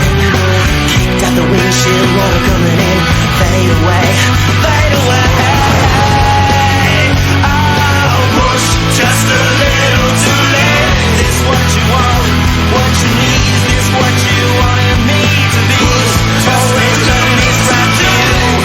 Lock it down and drive me through. No.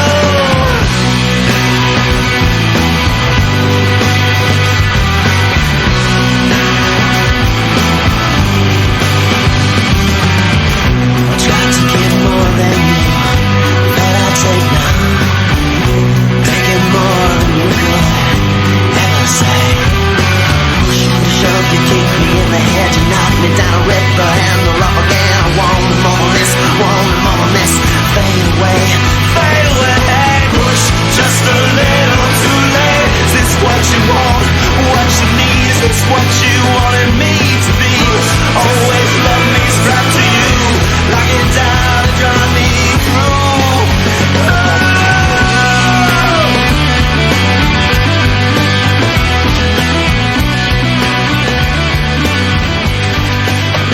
We just missed him. He doesn't follow them home, Ray. What? He waits for them. He already knows where they live. He delivers junk mail to the doors. He watches them cash their checks, and he cuts across the park and gets there first. Come on. You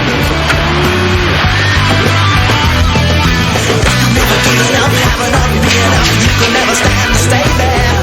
Only fade away, fade away. Push just a little too late. Is this what you want? What you need? Is this what you wanted me to be? Always love me strapped to you.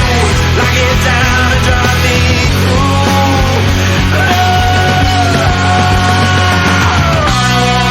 Stupid old.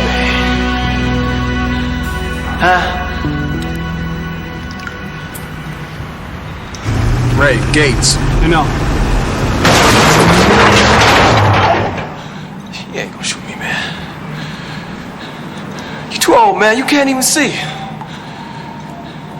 Look at you, can't even hold that thing straight. Gunfire. I know a shortcut.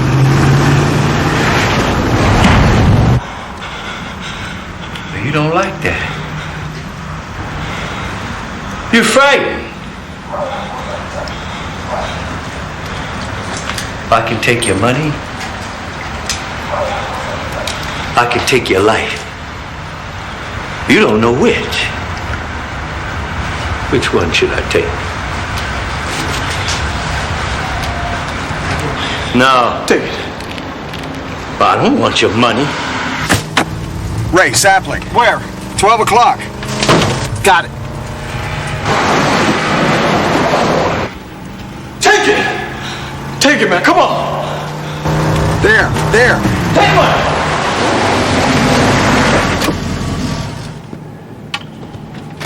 You stay here. What are you doing? Drop the gun!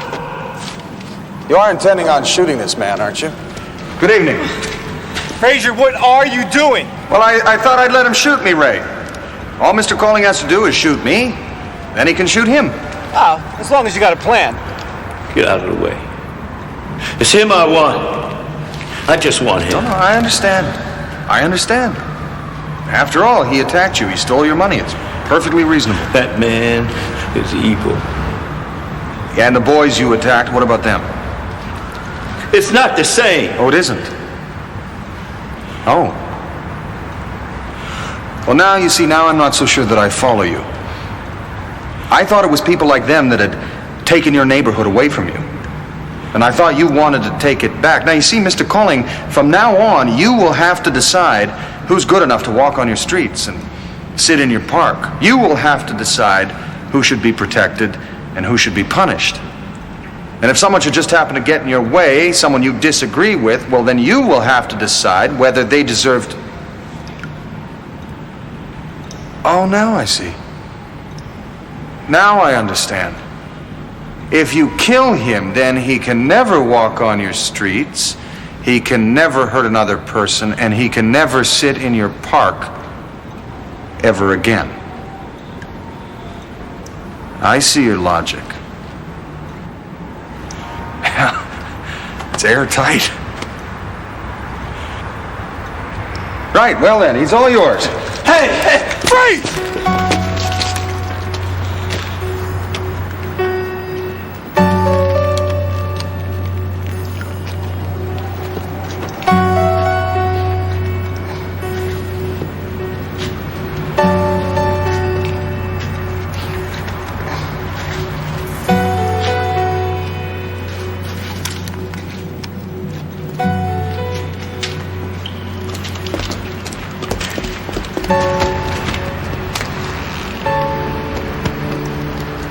I could have killed you.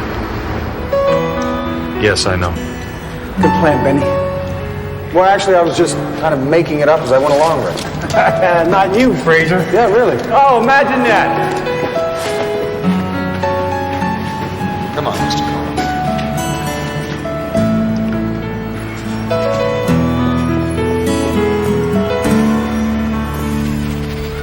Colling. So how much time do they give you?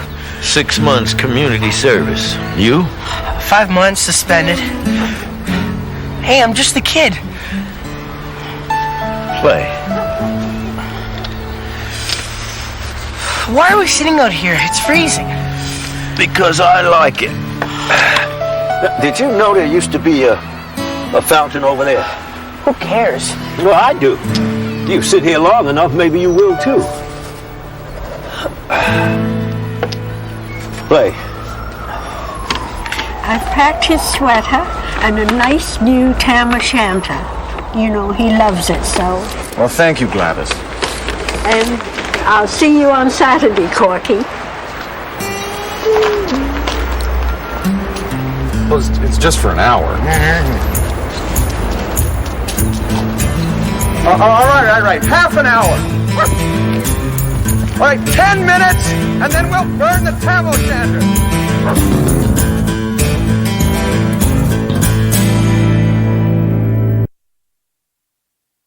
High winds, northern sky will carry you away. You know you have to leave here. You wish that you could stay. There's 4 directions on this map, but you're only going one way. Due south, that's the way I'm going. Due south.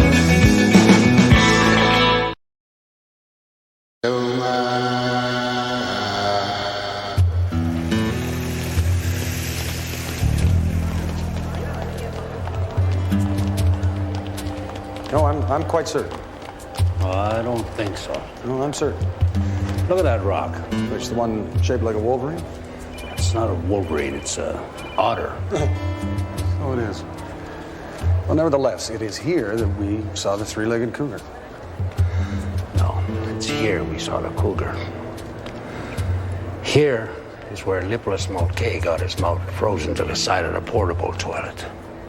So it is. Been a while. Yeah, good times. That's where my father's body was found. He was killed for a dam, Ben. They killed so they could drown our homes, flood our forests, keep the lights burning all night in the empty buildings of the cities. But not this time. Hey, gentlemen. Jack Goody. Everything okay? We looking after you all right? We're fine, thank you. Great. Has someone offered you a coffee? No, A cappuccino? Espresso? Latte. Regular and decaf. Don't say no. Hey, honey, 2 lattes, a half-cap decaf for me, and bring some of those biscotti. Thanks, sweetheart. Thank you, sir. I'm Tom Quinn. I've come to see Mr. Carruthers. Oh, well, I'm Mr. Carruthers' personal assistant. Now, I'm not quite up to speed. Do you know Mr. Carruthers? I spoke to him when he came to our town. He said if I was ever in Chicago to stop in and see him. I'm in Chicago. I see. The thing is, Mr. Carruthers is extremely busy right now. So if you could leave me your number, I might be able to get you 5 minutes in about 3 weeks. 3 weeks? My home will be under 100 feet of water. Oh, that town. It's always difficult, I know. But you should find some consolation in knowing you'll be providing power for millions of people.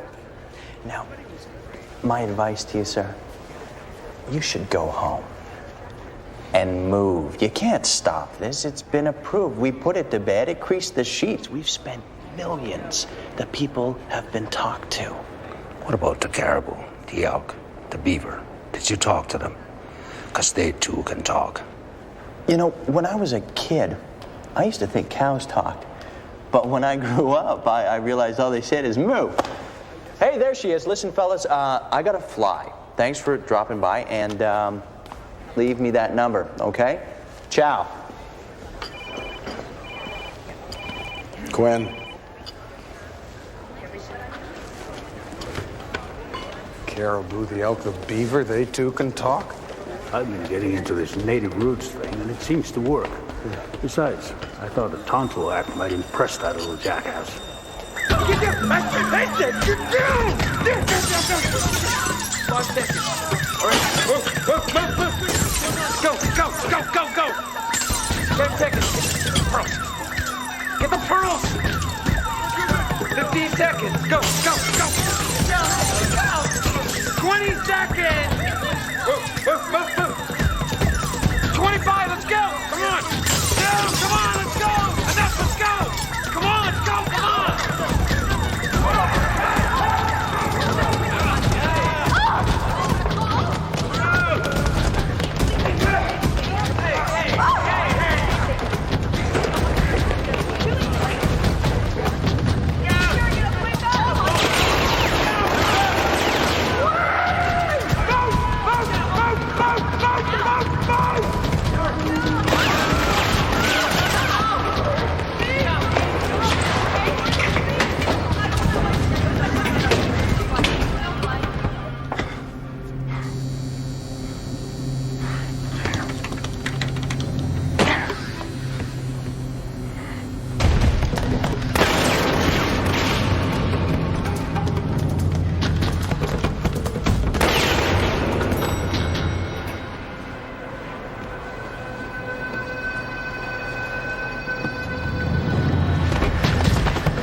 Find your legs.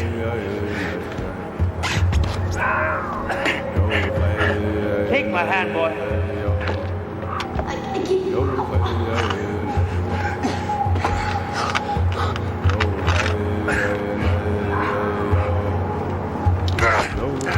I got you. There you go.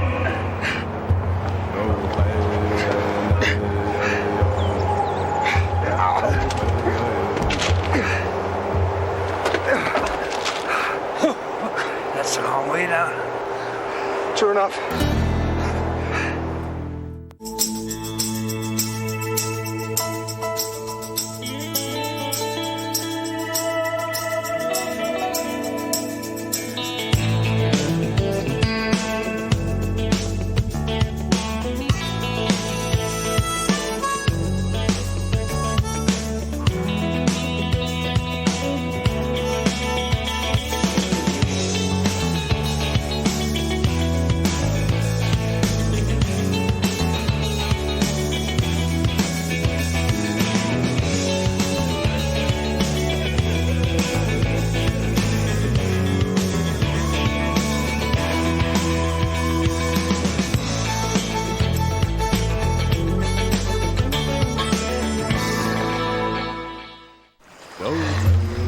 Thank you, mister. Good. Who are you? Benton Fraser. Benton? That's kind of long, isn't it? Why don't we just go with Ben? You're a long ways from town. Young to be hunting alone. My friend Innes killed a caribou last year, all by himself. Your grandparents are worried. Everyone knows Martha and George Fraser. And everyone knows that their grandson ran away from home 2 days ago. I told you, I'm hunting caribou. Sure you don't need help? Thank you kindly for your help. It's the second time you saved my life. We all have our bad habits. Still waiting? Sorry for the way things worked out today. Doesn't matter. I will succeed. You know, it's going to be very difficult to even see this man, let alone convince him to give up something that's already creased the sheets. I can talk anybody out of anything, you know that. Quinn, the rest of the town has already moved. They've given up. Sure, because it's easy. It's just rocks and trees and dirt. I know that. Places I stood with my father. Trails he showed me. Rocks we sheltered under. My whole life will be underwater. You may not stand much of a chance against these people. You're an honest man, Quinn, like my father, and he wasn't equipped. And I'll get equipped.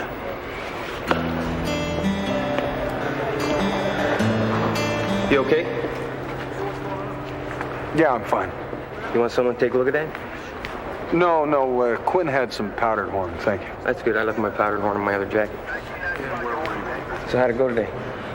Not well. Well, I could have told you that. These big companies only believe in one thing, money. Money. Yeah, it buys lawyers, politicians, access. That's the way it works. Thank you. This guy will take your statement. Vecchio. Anything on the other guy? Went out back, ran through a crowded restaurant wearing a mask and carrying a machine gun. Surprise, surprise, nobody saw him. Perfect. Sure you're all right? Yeah, I'm fine. Let's go, buddy. I'm hurt here. I'm sorry. We're sorry. You didn't mean you. I'm going to sue you. Get me a lawyer. I saw that. You ain't even a cop. All right. Hey, I'm a cop, but you'd rather I move this downtown. Move the circus downtown. Oh, I have to go back to the consulate. I could wait with you, or you can come home with me. Or I could walk with you. I didn't run away. Well, technically I didn't. All right, I ran away. They wouldn't let me hunt. I'm a 12-year-old boy, and every other boy my age gets to hunt. Won't find caribou walking that way.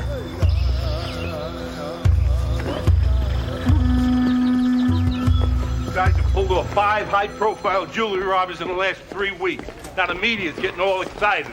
These dopes want to give them cute names. They want to make them famous. We got to nail it fast. What do we got? His name's Jeff Story. He's got a short sheet. Nothing too serious. He was not the shooter. All right, find out what he's got. Sir? Lieutenant, do you believe the man you're holding is one of the laughing bandits who have been terrorizing the downtown area for the last month? We are attempting to establish that now. The one thing I can say is that they're not laughing anymore, neither are the victims. In fact, there's nothing funny about this whole situation. Do you have any leads on the robbery?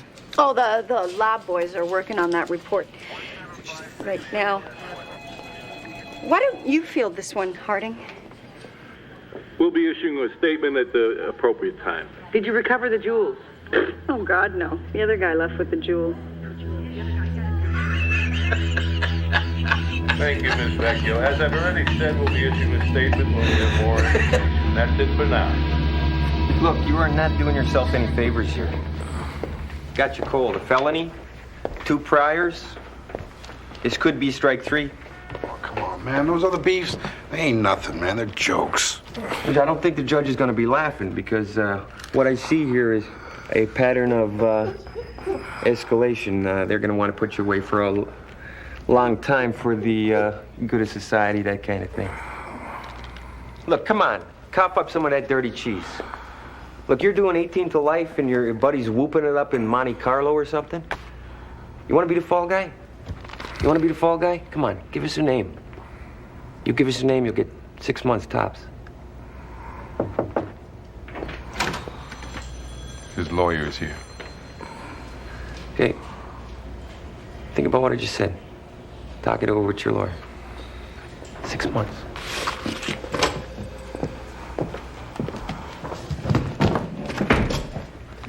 What are you doing? Where's the stuff? What are you doing?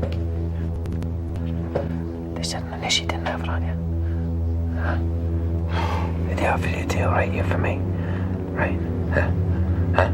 Oh, come on, man. I didn't say nothing. You can't trust cops. You give them the jewels, you give them me. They crucified both of us anyway. Now, you tell me where the stuff is, and it will get you the best defense in the country. Right? Yeah. Yeah. What if I don't?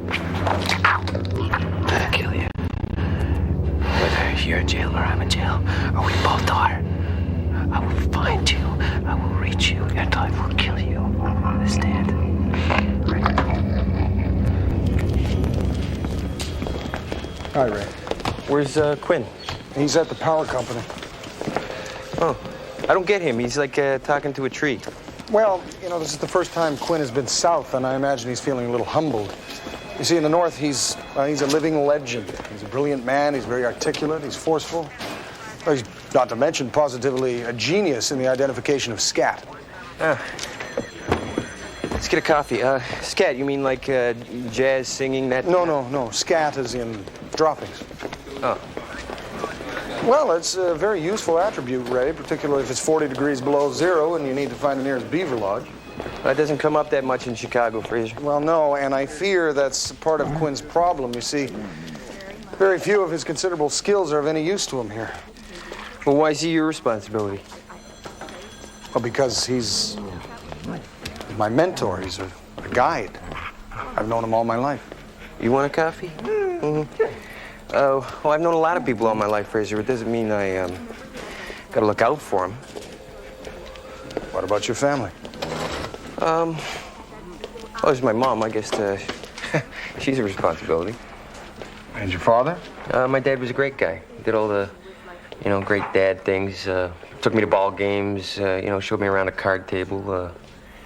Taught me how to, build an engine. We'd tear down engines. Build them back up again. The last car we worked on was this GTO. Worked on it day, night.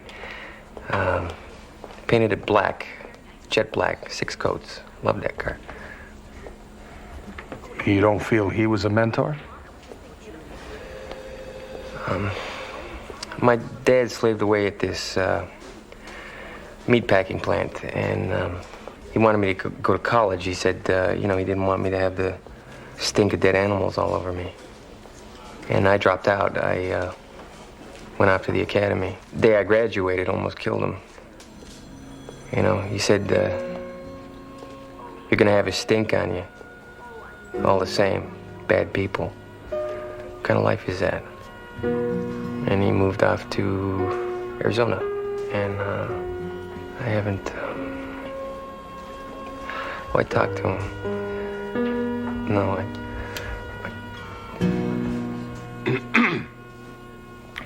Story's done with his lawyer.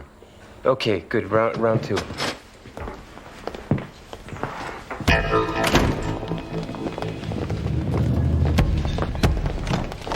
So, we gonna talk or tell stories, Story? Right.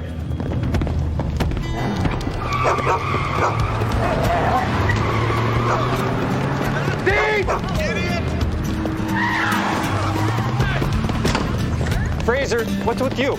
That lawyer was no lawyer. It was Story's partner. And he shows up here. The guy's got... What he doesn't have is the jewels. If he had the jewels, he'd be long gone. He Fraser car! Ah, right. So he must have hid them in the power building. The question is, did he tell his partner? So what's with you? Well, as you know, he's very sensitive. And the other day I suggested he was getting soft, so I think he's trying to prove himself.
How'd he beat us? He must have taken a shortcut. You know what shortcuts? He does study maps.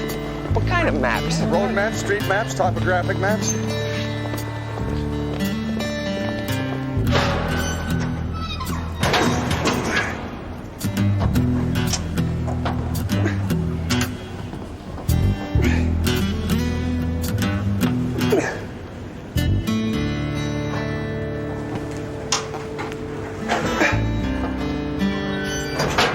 Anything? Nothing. They must have got here before us.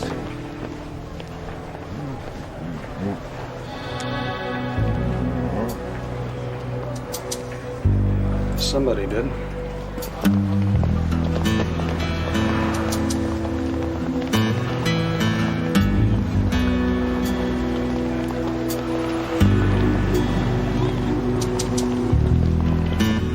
Put somebody in the lobby. If he shows his face, we'll nail him. No, I do not have a picture. We'll get a composite. People, they think I'm a magician. Fraser. Hey. Fraser. Oh, sorry. You know, this makes no sense. You're telling me. You okay? Yeah, I'm fine. Look, I gotta go back to the station. Okay, I think I'll,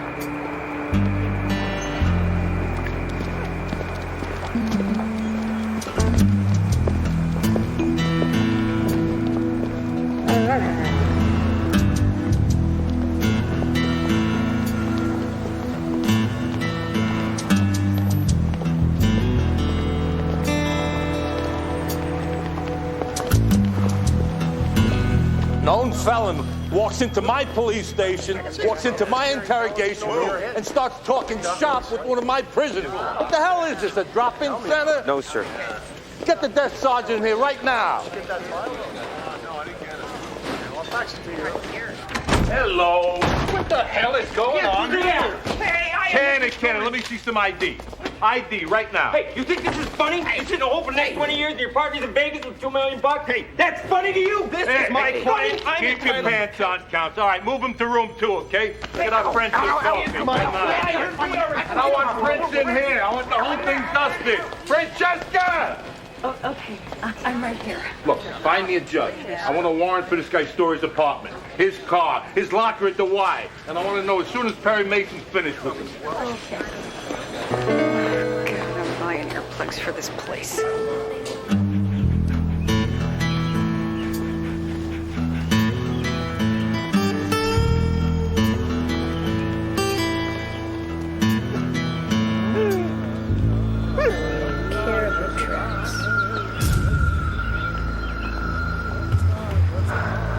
They're headed that way. Why are you helping me? That's what I do. I'm a tracker and a guide.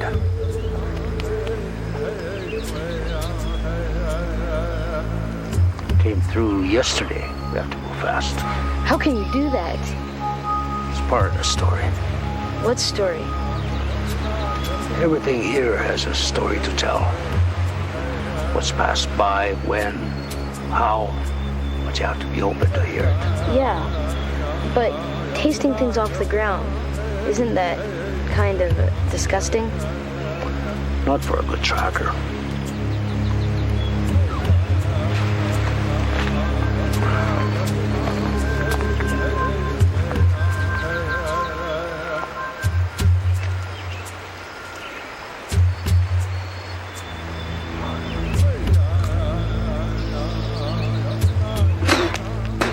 What's it supposed to taste like?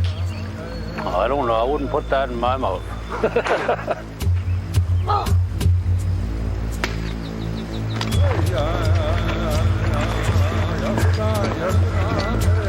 The tracks are going this way. When you're tracking, it's more important to know where the game is going than where it's been.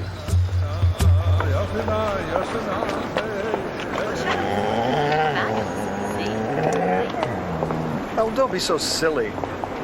I'm not embarrassed or bored when you sniff things.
Kelly. Just save the dramatics and... Okay, relax. May I register my disgust? Timothy Nicholas Kelly, 3 convictions for aggravated assault, 3 arrests for extortion, no convictions. Assault with a vehicle, suspected in 3, possibly 4 homicides, currently wanted in 34 states. And unwanted in 16. We got something? Yes, sir. We got an ID on that fingerprint from the interrogation room. May I look at that, Miss Vecchio? Why, of course, Lieutenant. Here you go. Thank you, Miss Vecchio. I want this guy. I don't care if he's on the beach in Mexico or a deli in Queens. Ray, check the airports, travel agents, bus stations. Huey. Yes, sir. All known acquaintances. Check him. He might be holed up someplace here in town. Everybody gets a copy of his picture. You got it. Hey, Ray. What? Your mom and dad. What about him? The phone. What do you mean they're on the phone? They're at a truck stop on the I-90. They're heading into town. You're a funny guy. You're a funny guy. That's rich.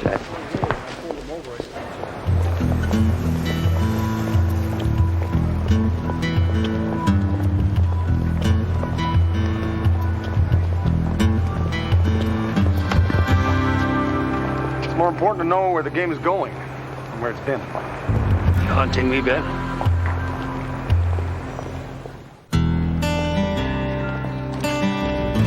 want my help? Yes. To track the man who took the jewels. Can't track a man in the city. You told me it was possible to track anything. I told you it was possible to track anything. You understood. I understand this man. How? I know that he's a criminal. I know he tried to kill me. I've seen him. Assuming, of course, that the other thief is the one who took the jewels. Assuming.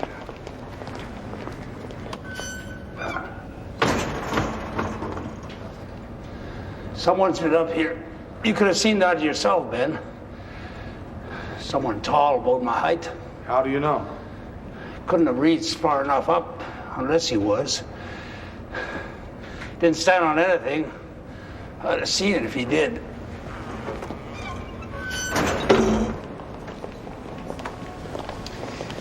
And now which way did he go? I don't have time for this, Ben. I came here to do a job. They won't see you. What more can you do? I can get help. Hire lawyers, maybe. I don't know. Lawyers require money. You have money? I can get it. I have to do this, Ben. That's exactly the way I felt about the caribou, you remember? This is more important than a boy killing a caribou. Yes, but maybe not to that boy. At the time, I think the boy felt... But it's very important to me. About growing up. You don't think I should be doing this, do you?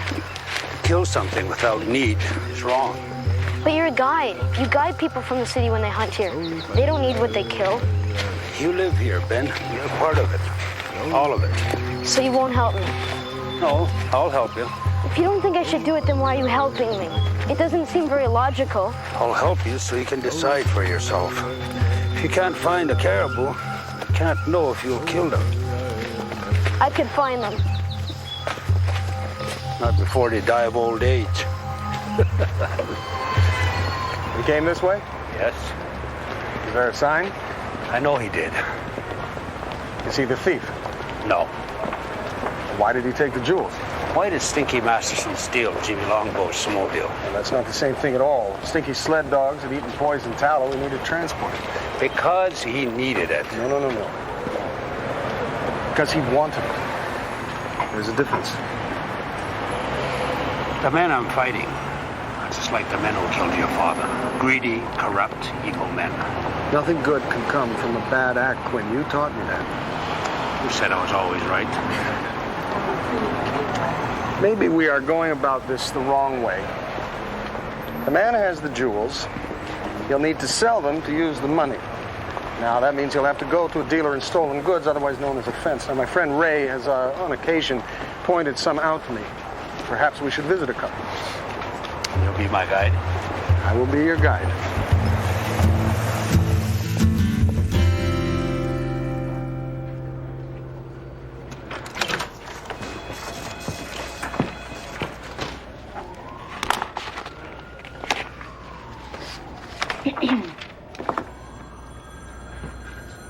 Yes.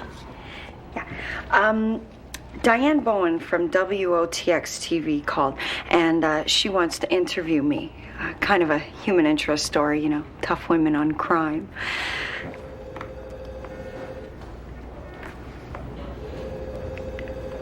I wouldn't talk about the specific cases, sir. Miss Vecchio, do the words over my dead body have any meaning to you? I don't want the press within 10 miles of this place till we get Kelly. All right? After that, you can do as you please. Really? Okay.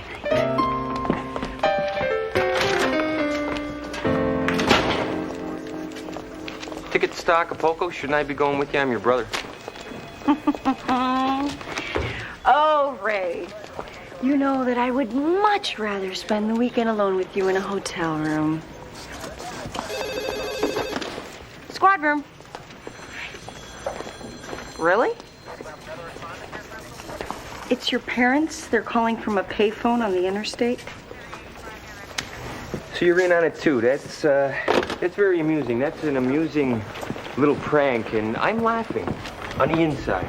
But how about we get back to some police work? Look, we got nothing on Kelly. He's got no address. He's got no friends. Oh, he's got a friend, and he's in the interrogation room. Why don't you go in and swat his cubes until he talks? Swat his cubes? Don't you mean break his... Okay, you know, I mean swat his cubes. I'm saying swat his cubes. That's what I mean, okay? Okay. Why the sudden interest in Kelly? I care about law enforcement. It's my life. Just over that hill. You know how to use that thing? Yes, sir. Kill anything big before? Lots of times. Well, almost once. No, sir. But I understand muzzle velocity and windage, and I'm quite clear in rifling. I'm sure I'll know what to do. It's not too late to turn back. Yes, it is. Okay.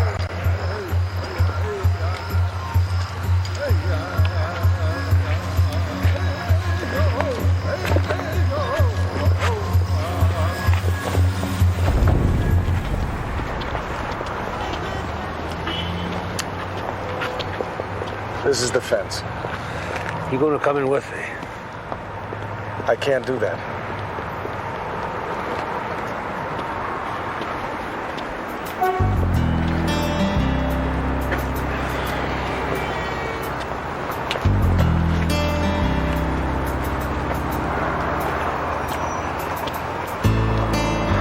I suppose you want them back. I think that would be a good idea. I don't have them with me. I thought not. Where are they? Took them back to the consulate. Gave them to Turnbull for safekeeping. I failed. No, Quinn, you haven't. For the love of Pete, I'm coming. Sorry I locked the door. I've been cooking. 1 onion diced, celery, carrots, mushroom sliced. Turnbull. Sir? What are you blithering on about? Oh, the ingredients for the dish I'm preparing. You blend them all together and voila. Voila what? Ratatouille. Everything I hate in one bowl. Mr. Quinn, with all due respect, sir, let me nip off to the kitchen and get you a sample. I'm pretty darn confident it'll change your mind. Would you be a peach and get that for me? Come on, Neve.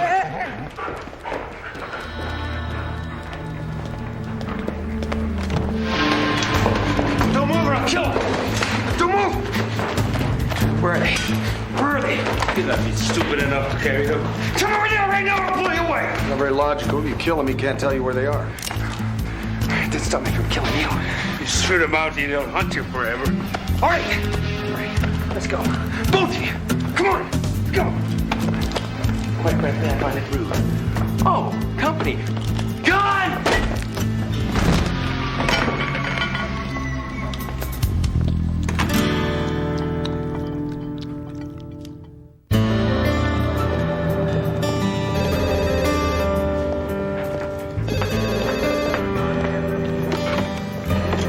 Vecchio. Oh, Detective Vecchio. There's been a kidnapping.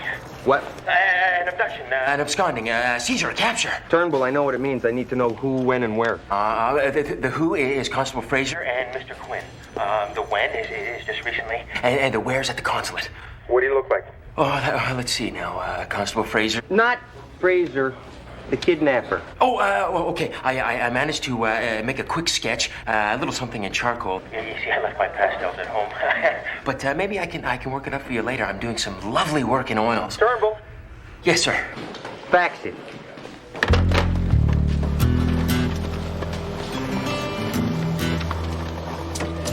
Who's that? Keith Carradine?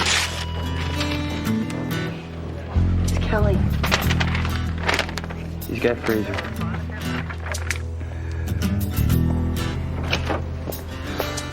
Oh, great. Know what I got here? What? It's a ticket. Airline ticket. Kelly booked it yesterday. Acapulco. He's gonna be lying out in the sun while you sweat it out, while you get kicked around, screwed around Joliet. He's covering his ass. Man to man, I suggest you start covering yours. He'll kill me. Wrong. You'll be in jail. Won't matter. Look, who's he gonna call? Gets your rest? He's small-time muscle. Once he's in the joint, he's nothing. All you gotta do, you tell me where he is. Look, I was trying to help you. Kelly's laughing at you. He's laughing his head right off his skinny little neck. Oh, wait. You're in a closed-up shop on Cardero. Closed up shop on a Cardero. Yeah, 136. I get a deal, right? Hey, I get a deal! Back Just a second, I'll get it. Hey, Ray.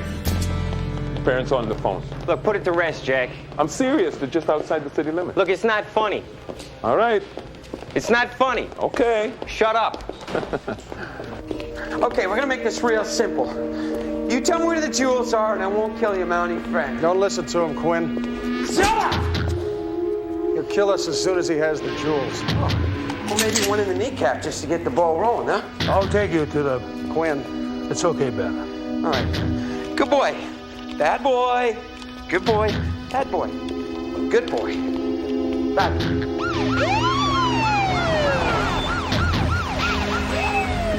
Nothing opens onto the alley.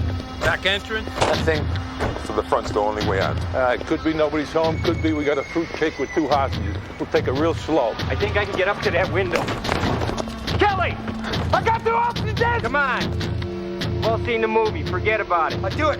I swear to God, I'll do it. I'll move back! You put the gun down, we can all go home. Nobody has to die here. One of them's a cop. Right. It just buys you trouble. It buys me a way out of here. You got a cell phone? Use it. 555-0165. 5550. You get the rest of that? Yeah. I don't want a SWAT team, hostage negotiators, the whole McGillis. Look, you get the SWAT team in here, we're not in charge anymore. It's procedure, detectives. Yeah, but that is Fraser in there. I don't want to see some black vest hotshot come in here and screw up our deal. Relax. It's what they're trained I know for. that's what they're trained for. Come on, let me talk to them at least until they get here. At least until they get here.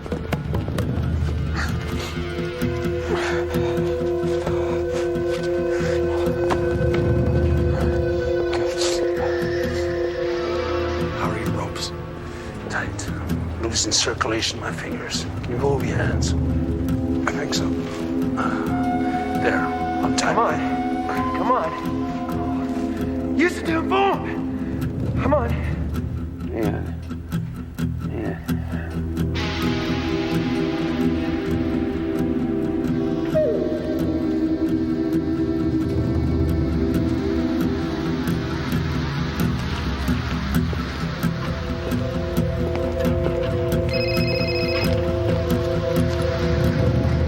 Deal? What do you want? Boy, I thought you saw this movie. Refresh my memory. Okay, listen carefully. You got 1 minute to put a car outside the door and clear out. Wait a minute, that wasn't in the script. In a script? Forget that script! I'm not waiting for the SWAT team or the hostage guys. Now you do it right now, or I shoot the Indians. Look, you shoot anybody, it's all over. You shoot anybody, I'll kill you myself. 1 minute. And don't forget, I got 2 in here and 1's expendable. All right? Look, we got to do something. He's going to shoot somebody. Do something, maybe we make him shoot somebody. You ever think of that? What do you want to do? Pull back. Bring my car up here, leave it. Maybe I can get close enough to make something happen. No, I don't like it. Look, I don't care if you like it. He's going to pull the trigger. He's crazy. Trust me on this. Trust me on this. One knot at a time, Ben. One knot at a time. Concentrate. Try and feel it. Feel where it's moving. Feel it when he turns towards you. Feel it, Ben. Where's that car? I need that car. Can't believe this. Stalin! The bastards are Stalin!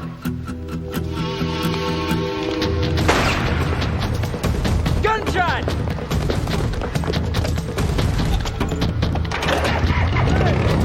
Don't you move! They've lost a hostage. If I know Quinn, he'll probably never find him. What do you propose to do? I'll kill you! Well, I would have thought keeping me alive would improve your bargaining position. Screw it! Cut it!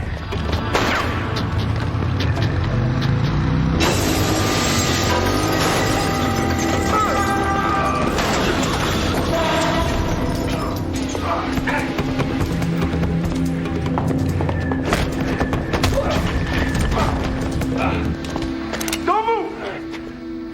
Don't move! Hand away from the gun! Away from the gun! Hands behind your back! Behind your back!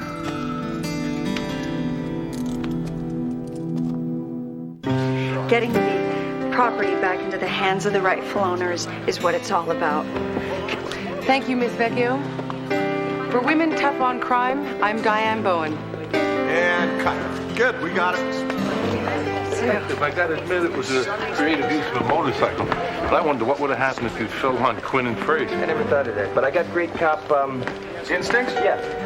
Cop instincts. Yeah. Hey, Ray. What? They're here. Cool. Your parents. All right. We're keeping around. First time it's kind of funny. Second time, sort of funny. Now, what? It's not a joke. They're set up outside. Set up where? In the parking lot.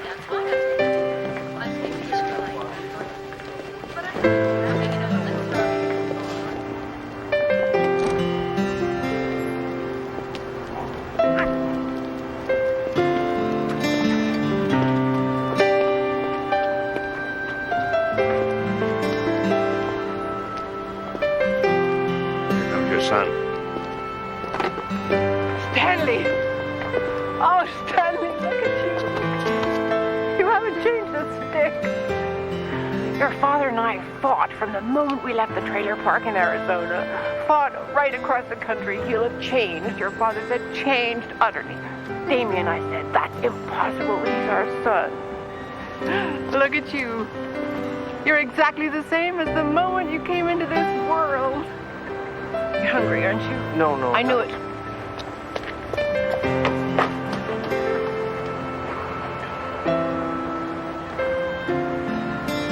Son?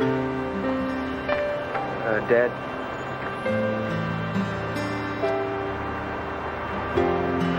I brought along a little something of yours.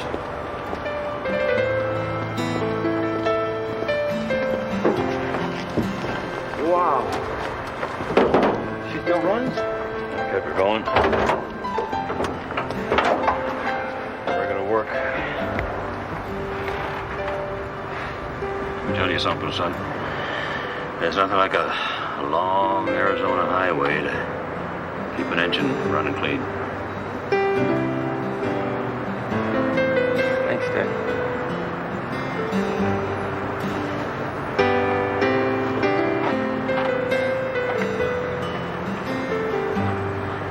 Hair looks good. I failed. How do you see that? It's hard to think of my land being under 100 feet of water and not see it as a failure. You know, there's a short entry in one of my father's journals. It reads, "My adversaries appear ready to listen. I'm nearing victory." That entry was written the day before he was shot. Your father acted heroically. Yes. But he's not here. At least, doesn't appear to be. I want to thank you, Ben. For the jewels?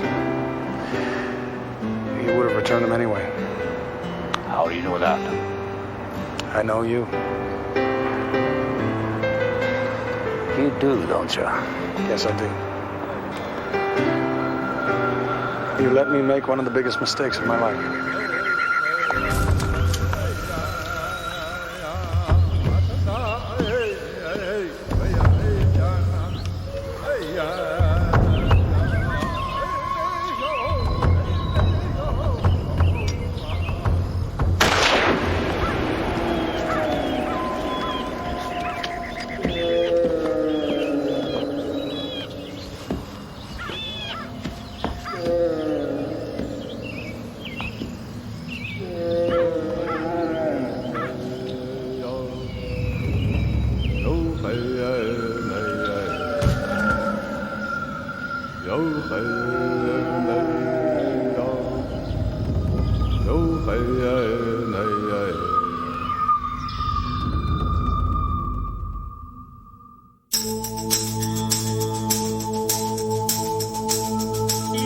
Highwinds northern sky will carry you away. You know you have to leave here. You wish that you could stay. There's 4 directions on this map, but you're only going one way. South, that's the way I'm going. South, south.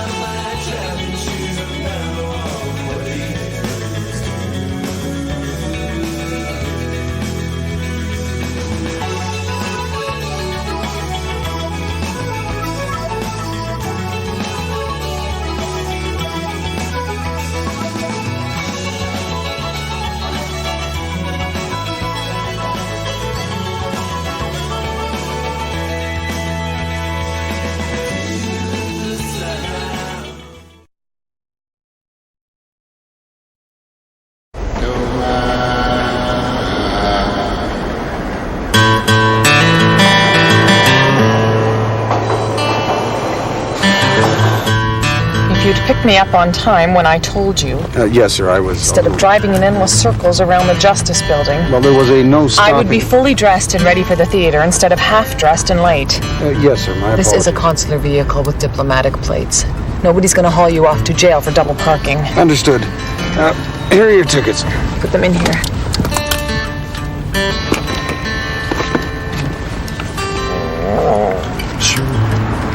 Do you always bring your wolf with you on assignments? Well, he's not feeling very well, so I didn't want to leave him alone. I mean, if he's bothering you... I don't dislike animals, Fraser. I've had pets. Really? Small ones. A dachshund. He died. Just don't get hair on my seats. There it is. Yes, I see it. You need to stop. Well, that would appear to be prohibited. Stop anyway. Certainly. You're not stopping. No, sir, I'm not. Spare change? Spare change? Spare change? Nickel, dime, quarters, spare change? Anybody need spare change? Spare change? Anybody need spare change? Nickel, dime, quarters, could you help me out? Spare change? Spare change? Spare change?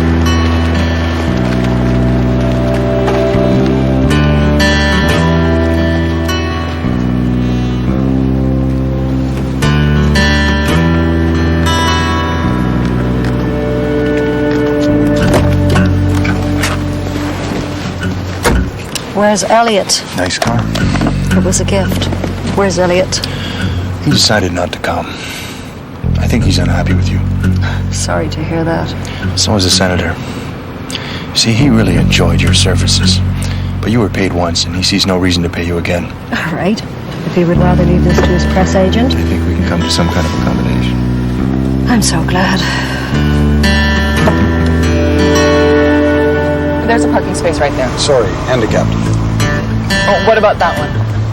Taxi stand. There's an alley right there. Yes, there is. Fraser. It's a fire lane, sir. Anybody need spare change? Spare change?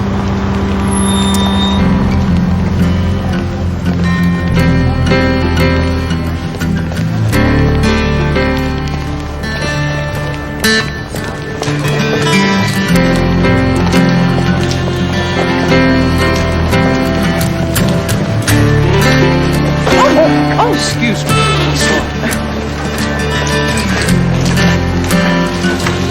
Two more. I already did 3. Two more. Sid! That's it? Better. Two more. What, you deaf? Come on. That's a parking space. Yes, but you will notice the... Constable. Parking.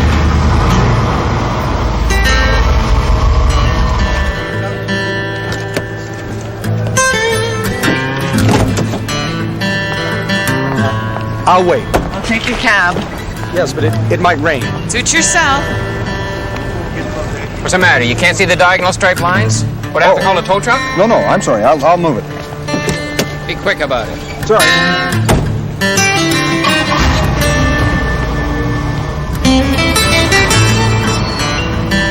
Yeah, keep it moving.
My bag, Fraser.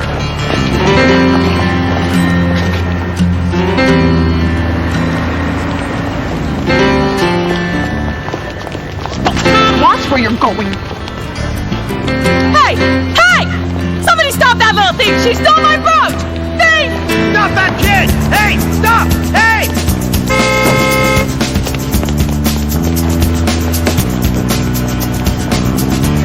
Pickpockets are everywhere. Would you mind? No problem. I'll drive around and meet you.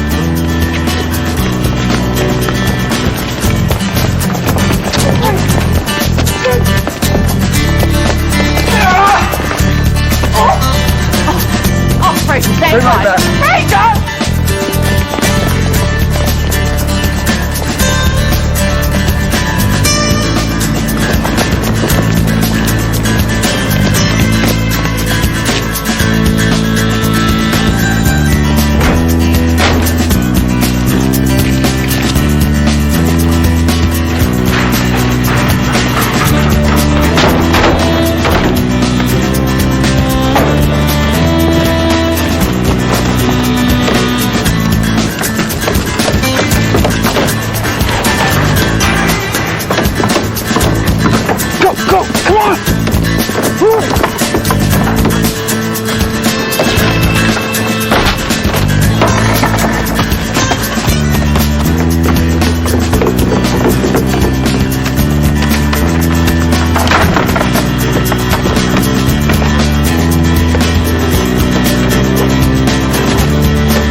I'm sorry.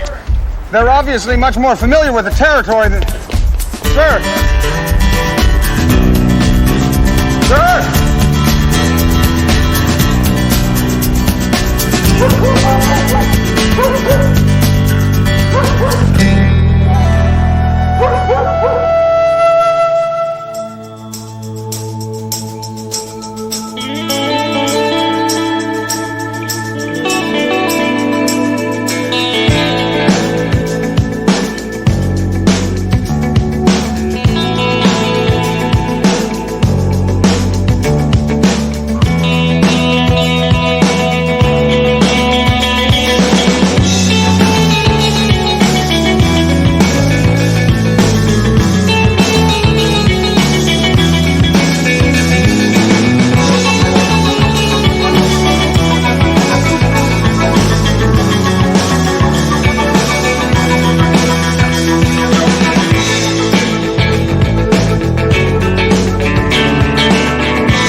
I waited in the lobby for 20 minutes and then I took my seat.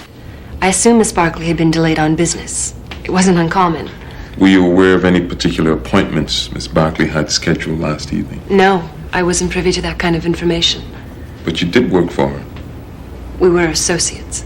and she provided you with clientele. They were associates. I think that's sufficient. Well, then, as Demantoids. associates... What? Demantoids. They're a green gemstone, a variety of androdite commonly known as green garnets. Lieutenant, is this an interrogation or a first date? I mean, I realize she has a set of great eyes, but... Do you mind?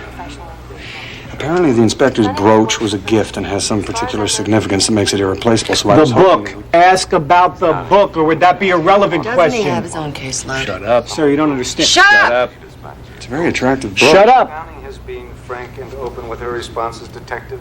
We understand that Miss Barkley had a book with names, addresses, and private phone numbers. Most people have an address book. This book is rather exclusive. A lot of names of clients who are somewhat publicity shy. Especially if it's the wrong kind of publicity. I'm afraid I wouldn't know about that. Come on, look. We're not asking you to implicate. Lieutenant, she knows all about the book. She used to be one of Sonny's girls. Most of the guys she spends her evenings with are all over People magazine. Does your detective not have a leash? Look, Lieutenant, you got to give me this case. I spent 6 years You're in not advice. going I know how to near handle this this sort of case, thing. Vecchio. God only knows what names are in that address book. This requires very special handling. Not your kind of special handling. Oh, and what's that supposed to mean? Well, I think, Ray, what the commander was suggesting is that your methods tend to be a little, how would you put it, in your face? Exactly. Commander, have you met? The Mountie, Sherry O'Neill. Ben Fraser, pleased to meet you. I'm afraid I have a pressing appointment. If you need any more information, my attorney will give you his card. Oh, I see where this is going. Yeah, why don't we give this to the Duck Boys? They're perfect for the assignment. They don't ruffle anybody's feathers. Hey, are those Chanel pumps? Yes. Stunning. They'll do fine. Yeah, so this is my mistake, huh? Instead of being out there solving crimes, I should have been attending charm school. Does he always whine like this? Well, I wouldn't use the word whine, but he does have occasionally a nasal quality. Yes, he does. Is that a sexist remark? Do I detect a little reverse discrimination? Commander O'Neill, do you have a suspect in the Barclay murder? No statements. Get him out of here. Him too. Constable, do you happen to have an insignificant but time-consuming case in your back pocket? As a matter of fact, sir, yes. There's a matter of a street urchin. Oh, perfect, perfect. Take Vecchio with you. Thank you, Lieutenant.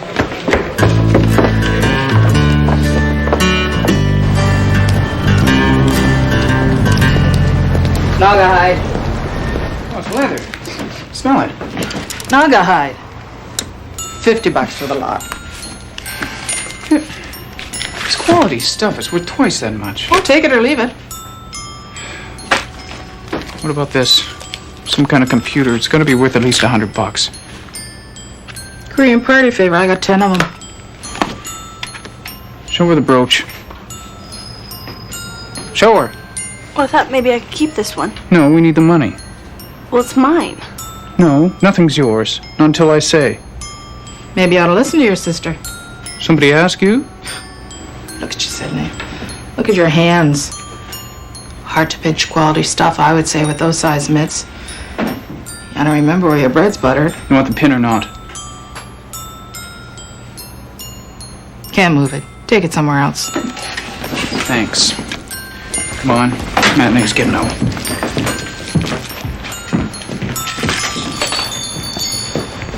Who does the business in this family, huh? Who? It's just a stupid piece of jewelry. Wait, I don't ask you for much. I don't ask you for clothes or money or anything. I'll just give it to me even if I Get your jewelry when we can afford it. I want it! Look, fine. You can starve to death.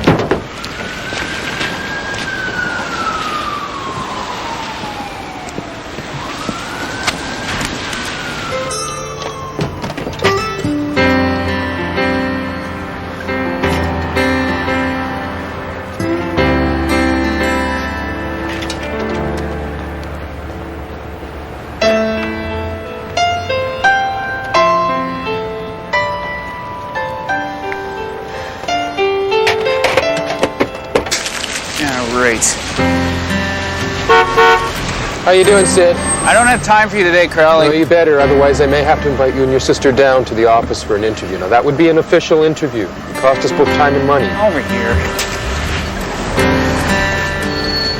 Look, I gave you $500 last week. That was last week. Well, I don't have it. Can you get it? No. Otherwise, I do have an obligation to return your sister to a foster home. My sister's staying with me. Not if you can't afford it. Stay out of trouble now. Yeah, whatever.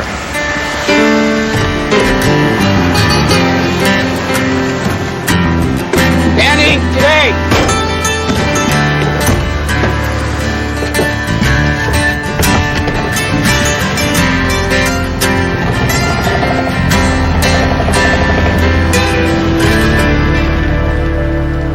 I don't hear about this tall. Her mother's worried sick about her. This is a number I can be reached at. We get a lot of runaways in here. I'll ask around. Thank you. There's no way we're gonna find these kids. They're street smart. They live underground. We might as well be looking for a pennant-winning Cubs team. I promised the inspector, Ray. You promised her? The same woman who's been trying to get you fired for weeks? Does the word sap mean anything to you, Benny? Of course it does, Ray. It's from the Latin sapere. It is? Don't be a sap, Ray. You don't really know Latin. Bene scire, latinas literas, difficilimum est. Ah, you're making that up.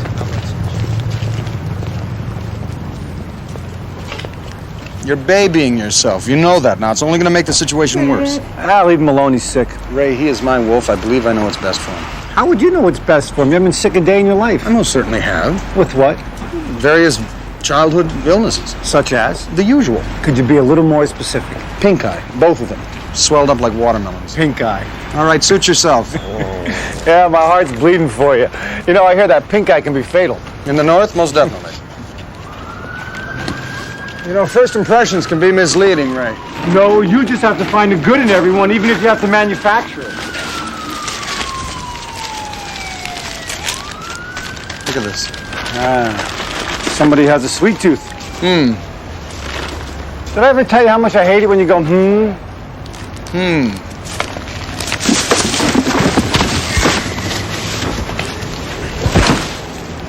Underground. Oh, no, I am not going underground. I'll be right back. Fraser! Oh, why do I always let him do this to me?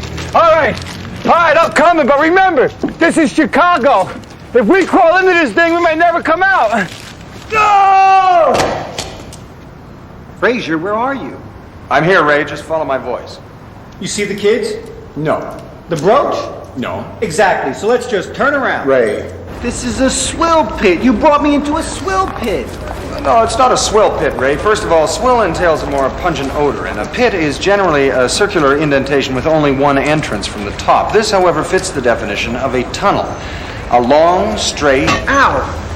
Correction. A long, meandering tunnel. All right, call it what you want. But all I see is dirt and mold and... Oh, my God. Oh, my God. Oh, you're not gonna... don't put that in... I'm just smelling it, Ray. Oh, like there isn't enough to smell in here? You have to dredge something up from the sledge? A carrot. A what? It's a carrot. All right, great. It's a carrot. Just drop it. It's fresh, too. You ate it? Ray, calm down. I'm sure there's nothing in here that's any less sanitary than... Ooh, stay away from that, Ray. Out. That's it. Out. Now. Out.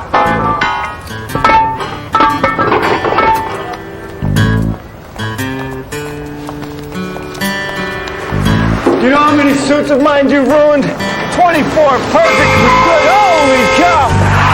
Come on, man, let's get out of here.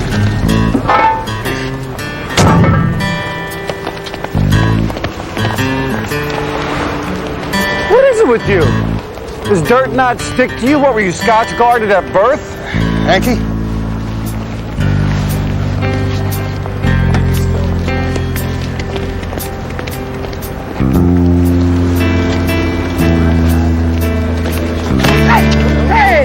Look what you did! I'm sorry, watch it. This is genuine leather! Police, she's a pickpocket.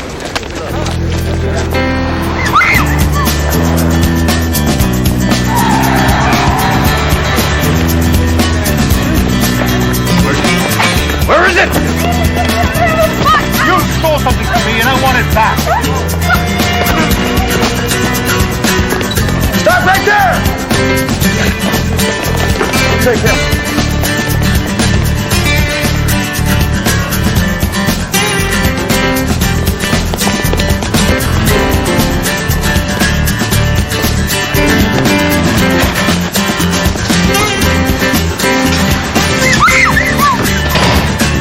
I'm sorry. I'm gonna have to ask you to come with me.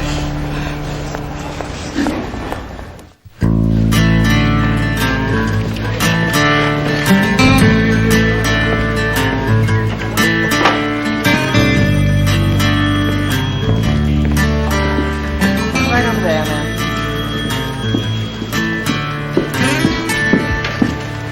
You have my brooch? Well, no, sir. I see. You brought me down here in the middle of my busy schedule, and you don't have my brooch. The police would like you to help identify a suspect who might have stolen it. But they don't have my brooch either. No. I thought I made it clear that you're not here to clean up America. This is their problem. Well, thank you. I appreciate you pointing that out. I'm not interested in retribution. I'm interested in results. Even a rudimentary understanding of dealing with criminals would indicate you have a better chance of locating the whereabouts of my brooch with a suspect free to be followed. Or am I mistaken, Constable? No, sir, you're quite right. Well then, get going. Yes, sir. Oh, yeah. I'd crawl through a sewer for her any day. Sir, cleaned out her apartment, got every book we could find. Fiction and non-fiction. We're looking for an appointment book with names and numbers of possible suspects. Not a good read, officer. How long have you been out of the academy? It's useless. Cut the kid loose. Ray, the man who assaulted her is the same man she stole from. Look, you spend your day picking other people's pockets, you're gonna tick somebody off. Well, that's hardly comfort to a 14-year-old now, is it? Well, what do you care so much about this kid for? All right. Please tell me this doesn't involve sub-zero temperatures or Inuit legend. No, it does not. Of course it does. It always does. Ray, all right, listen, when I was little, my grandparents took me on vacation to Clappick. What, for a little sun and sand? Well, hardly. It's a thriving urban center. Anyway, one day I wandered off alone when they were window shopping. There I was, all alone in the big city. The point is, Ray, that I became hungry, very hungry. And I knew no one. I had no money. I was desperate. So you ate a polar bear? Well, don't be ridiculous, Ray. I boiled my shoes, my Oxfords, my left Oxford to be exact. Boy, my grandmother ever tanned my hide for that one. Oh, that's a good one. So what's the point? The point is, Ray, that to be young and alone is frightening. Without proper guidance, we'll do things that are out of character. Look, they're petty thieves, you know. They rob and assault people for nickels and dimes. Ray, will you at least just let me talk to her for a second? Okay. But you promise to leave me alone? I promise. Okay, go ahead. Thank you. Excuse me. I had to talk to you. The man who accosted you. Who's this guy? Benton Fraser, Royal Canadian Mounted Police. He was the same man who chased you last night, was he not? Excuse me, are you here in some official capacity? My superior officer has lost something. A brooch. We don't have to listen to him, right? Your sister has been accosted twice by the same man in the last 24 hours. She's fine. Not if we hadn't been there. Look, I'm telling you, I can take care of her. I think you probably can under normal circumstances. Like I said, do we have to talk to him? No, you don't. Why? Excuse me. You forgot your sugar cubes. Thanks.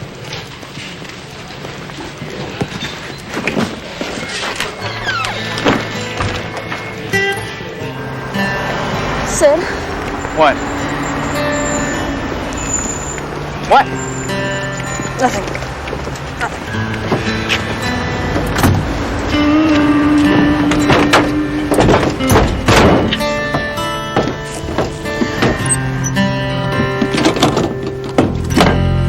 This what you stole from that guy? Yeah, I guess so. Must be worth something. No, it's just junk. You heard Celia. No, it's worth something. Maybe even 1,000. Well, then give it to the cop. You heard the Mountie. The guy's trying to kill me. Yeah, since when has a pig ever been straight with us? Don't we have enough saved up already? Can't we just jet? No, we need more. We always need more. Look, we're going, okay? Don't I always do what I say? You want to go back to the foster home? I'm taking care of you. Andy? Andy! Meet me back at Celia's, you hear me?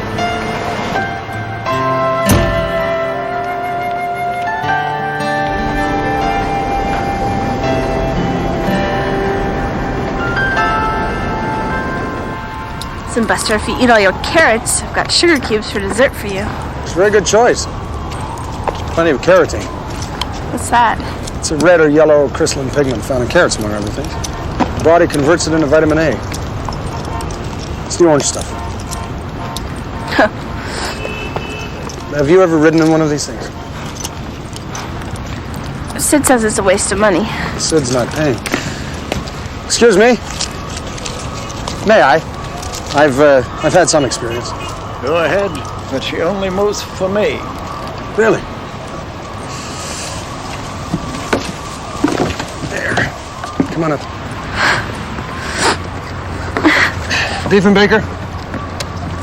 It's a wolf, huh? Yes, his name is Diefenbaker. Looks pretty sick. Oh, it's just a plea for sympathy, I assure you. So it's just you and your brother, then? No, we've got family. They've got a big ranch with lots of horses. We're just, hanging out, making a few bucks until we can hook up with them again. You ever been to Wyoming? As a matter of fact, I have. I arrested a man in Wyoming. Well, then you know where we're going. I'm at my own horse when I'm there. Mm-hmm. I'm gonna ride it every day. That's why Sid Scott is working so hard. He's just trying to get us there. Well, I imagine you'll be leaving quite soon. Yeah. Pretty soon, I guess. When, a week, a month? I don't know. It's a big trip. You must have been planning it for a long time. You must talk about it a lot. Yeah, we talk about it. Well, I talk about it. How long? What? How long have you been planning the trip? A few months, maybe. More like a year, actually. Ah. Look, we're going, okay? Sid always does what he says, always. Just that we gotta go together like we promised. Okay. Here. You want to try this? Just hold it nice and loose. There you go. That's it.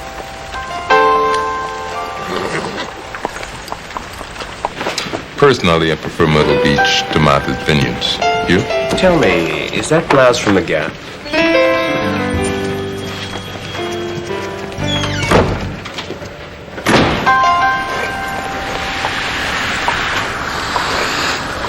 So, what do you want? Excuse me? Well, Sid says that people only do stuff for you when they want something, so what is it? Well, you know, the world's a big place. Sid's only seen a little part of it.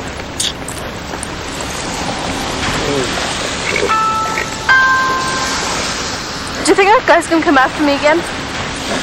I think that's very likely. He kept saying something about a book or something. Is that what you stole from me? He didn't say anything about stealing anything. No, that's right, you didn't. You want to go around again? Well, it's kind of raining. Oh, yeah. I'll help you down.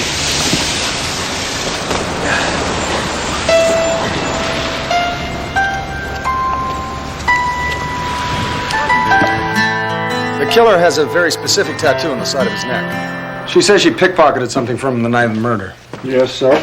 She says she took some kind of device. I think they call it an electronic organizer. The book. Sonny's address book. Perhaps. There's something more, Ray. She said he tried to use a wire on her. I think it was a garroting wire. I guess it was killed the same way.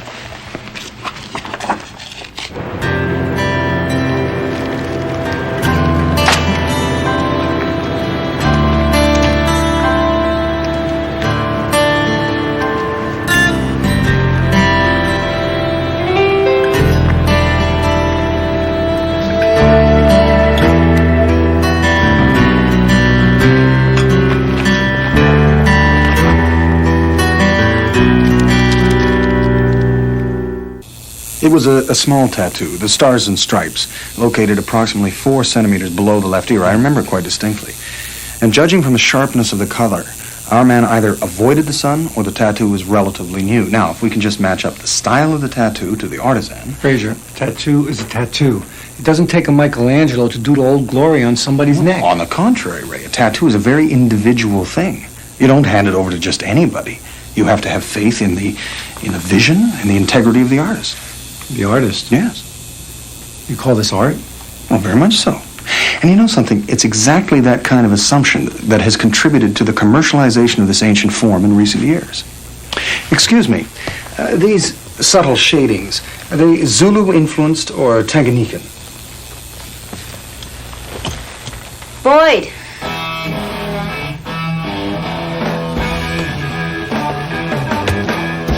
Hi.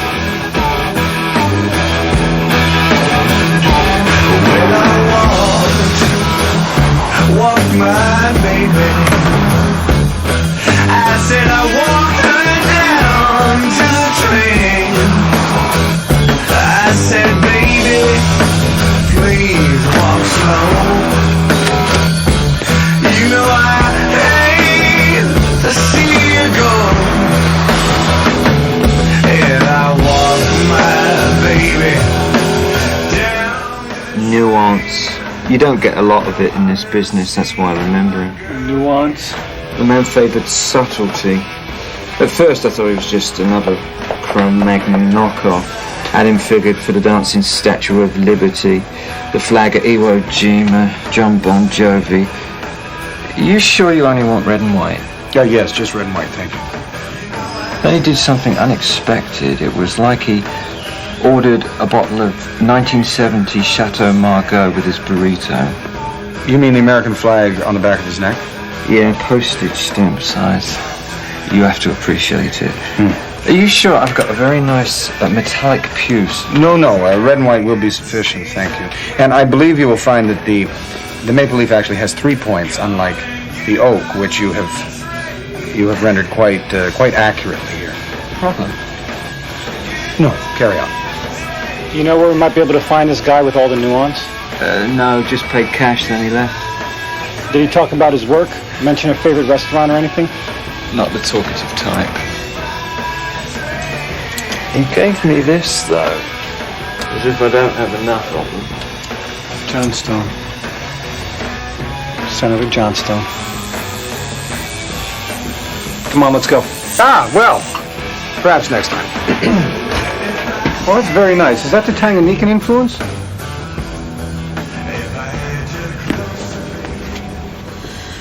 Okay, so Sid, when are we gonna leave? Leave me alone. Sid, when? A month or two. Look at this. It's movie actors and football players. They got lots of money. So what? Some of their names are in this computer. I knew it was worth something. I knew it. Okay, how much do we have saved? Look, you don't worry about that. That's my business. You dip, I do the rest.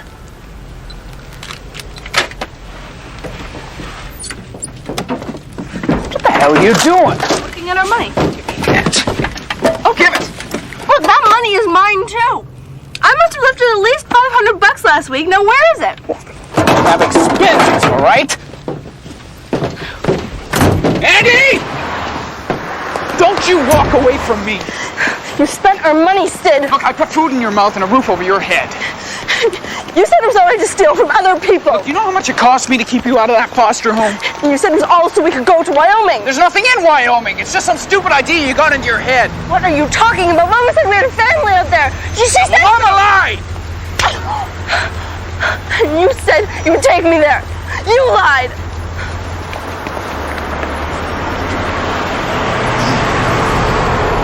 No!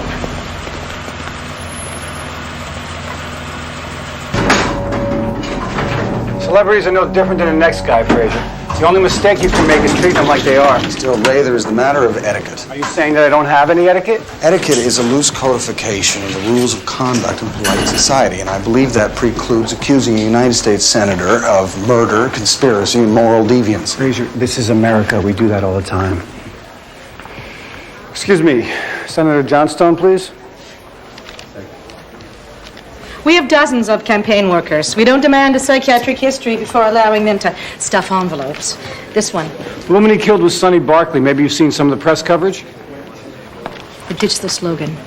This way, Detective.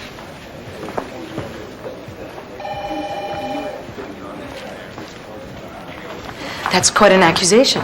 Oh, who's accusing? I'd just like a word with the senator. Sounds to me like you want to start a smear campaign. Look, I got a dead madam, a missing address book, and a guy running around with a garroting wire who's a walking advertisement for Elliot Johnstone. I think that warrants a conversation with the man. You believe the senator, a well-known advocate of family values, knew Miss Barclay? It wouldn't be the first time a politician preached one thing and practiced another. You have proof of this? Look, all I'm asking for is 5 minutes of the man's time. Now, you can keep stonewalling me, and I'm going to start to get suspicious. Like maybe the senator did know Sonny Barkley. Maybe they exchanged phone numbers, and maybe that phone number found its way into her little black book. So you are accusing him? All I'm saying is it's possible. Well, it's not. Oh, and you know this for sure. You know where he is and who he's with every minute of every day and every night? Yes, I do. And I thought you were his campaign manager. I am. I'm also his wife. What district did you say you were with?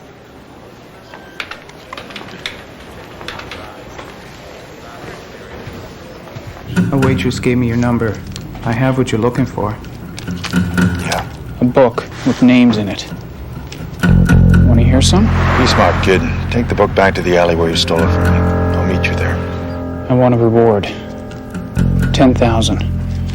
If you don't pay, I take the book to the cops. The girl. She's your sister, isn't she? What? I thought so. She looks a lot like you. My sister? The alley, 1 hour, bring the book. What about my sister? Oh, don't worry. I'll keep a close eye on her.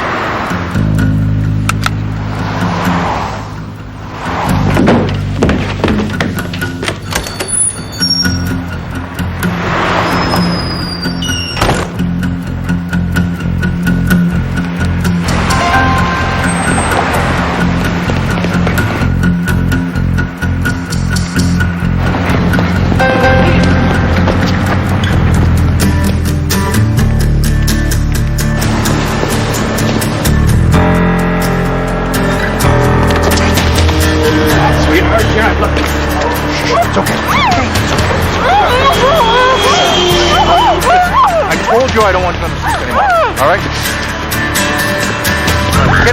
Get in the car.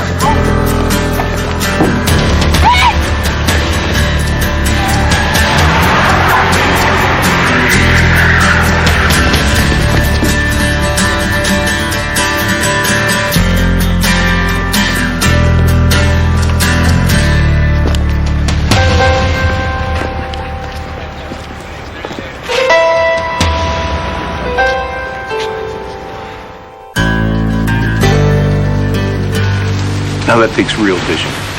Shaking down a United States senator. Honest to God, sir, all we did was ask Mrs. Johnstone a couple of questions. She completely overreacted. Oh, you think? You did accuse her husband of consorting with a world-famous prostitute. Suggested, sir, never accused. Well, that makes a big difference. Harding? What were you thinking? Excuse me? You let this idiot question a United States senator? Can't we talk about this in private? I don't have time for that. I have to report to the mayor's office and explain to them why your detective lost his mind. Sir, we have compelling evidence tying one of the senator's men to the murder of Sonny Barkley. Oh, really? And what would that compelling evidence be?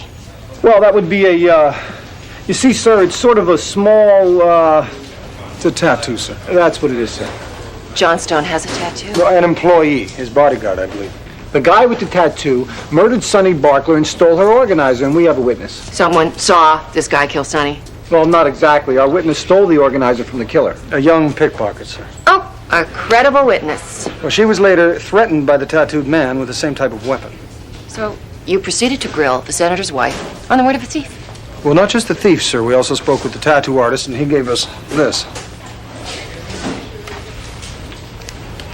Fraser, there are thousands of these things all over the city. I have one myself. I believe, sir, that you will find that all those other pins are labeled Johnstone 96. This one is from his earlier campaign in 1990, indicating that whoever wore it had to have a particular attachment to the senator to have kept it and be wearing it 6 years later.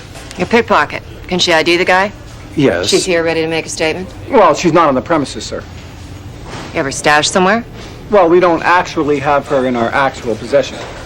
But you know where to find her. Oh, no, sir. We don't have the slightest idea. Oh, you are a piece of work, Vecchio. And you wonder why your career's going nowhere. Nope, you are so incompetent. You couldn't get to nowhere if I drew you a map. Detective Vecchio? I'm not through with him.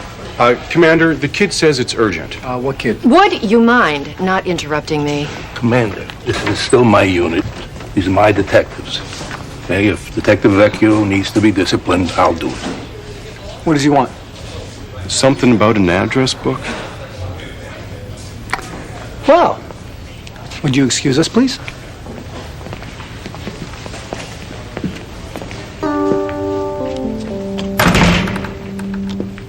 He said he'd be here. He's gonna see us. He's gonna know I went to the cops. Relax, he doesn't think you're that smart. All units, report. Unit 1's in place. Unit 2. Unit 3. Unit 3, are you there? Unit 3. Unit 3, check.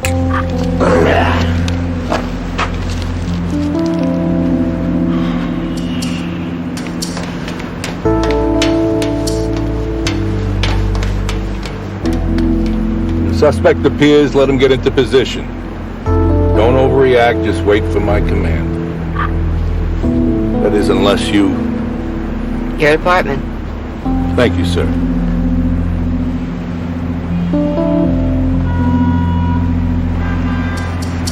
They're here.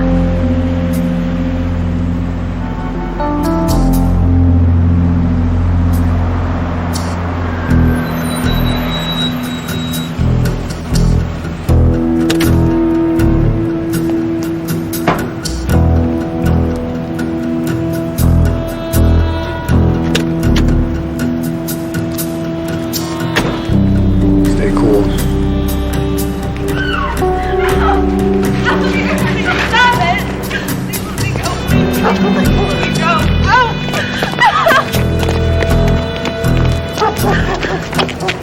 Moving this way.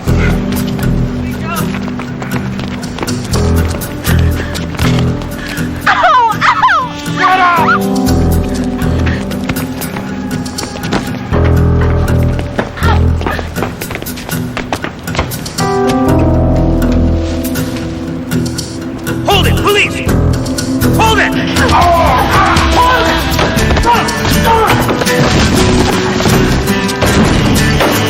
We're blown! On the fire escape! Stay put!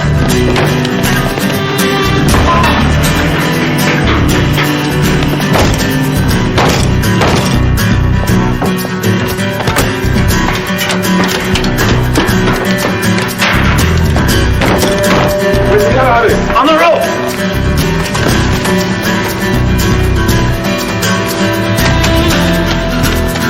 Run the rope!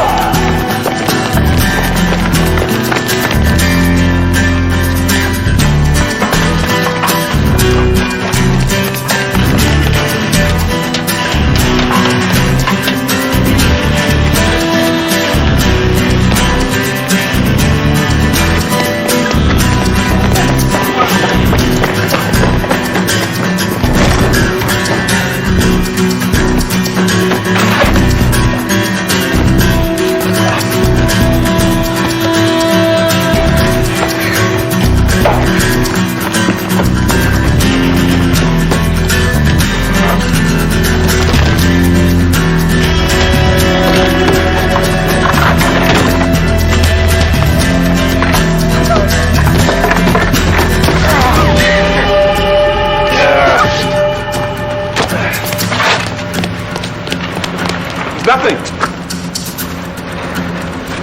Nothing!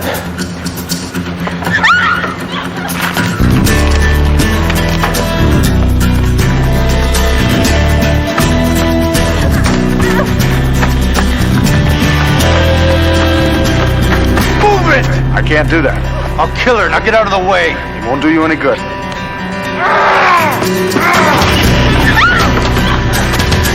Andy! No! Andy!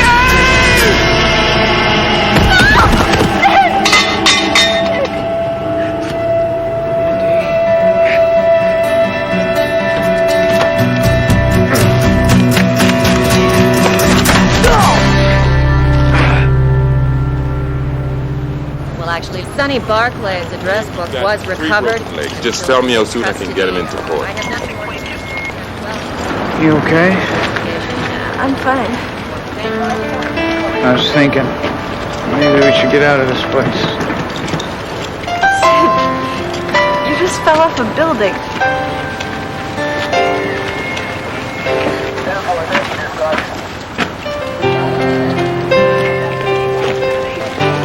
Thank you for the book. She never wanted to steal. I made her. Not to worry. I got a friend down at the state's attorney's office. Good luck.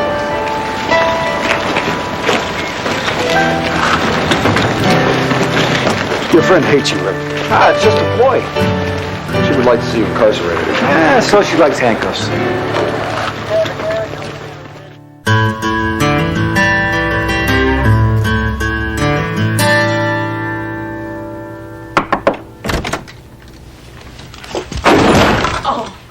Sorry. No, I'm fine. I took the liberty of... I found it on my desk this morning.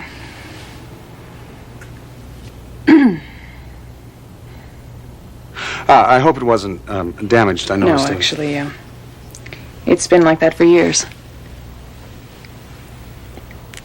Thank you for finding it.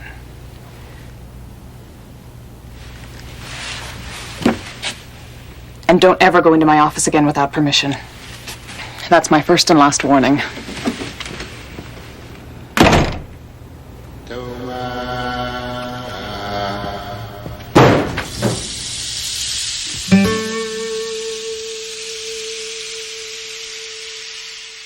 High winds north and the sky will carry you away. You know you have to leave here, you wish that you could stay. There's 4 directions on this map, but you're only going one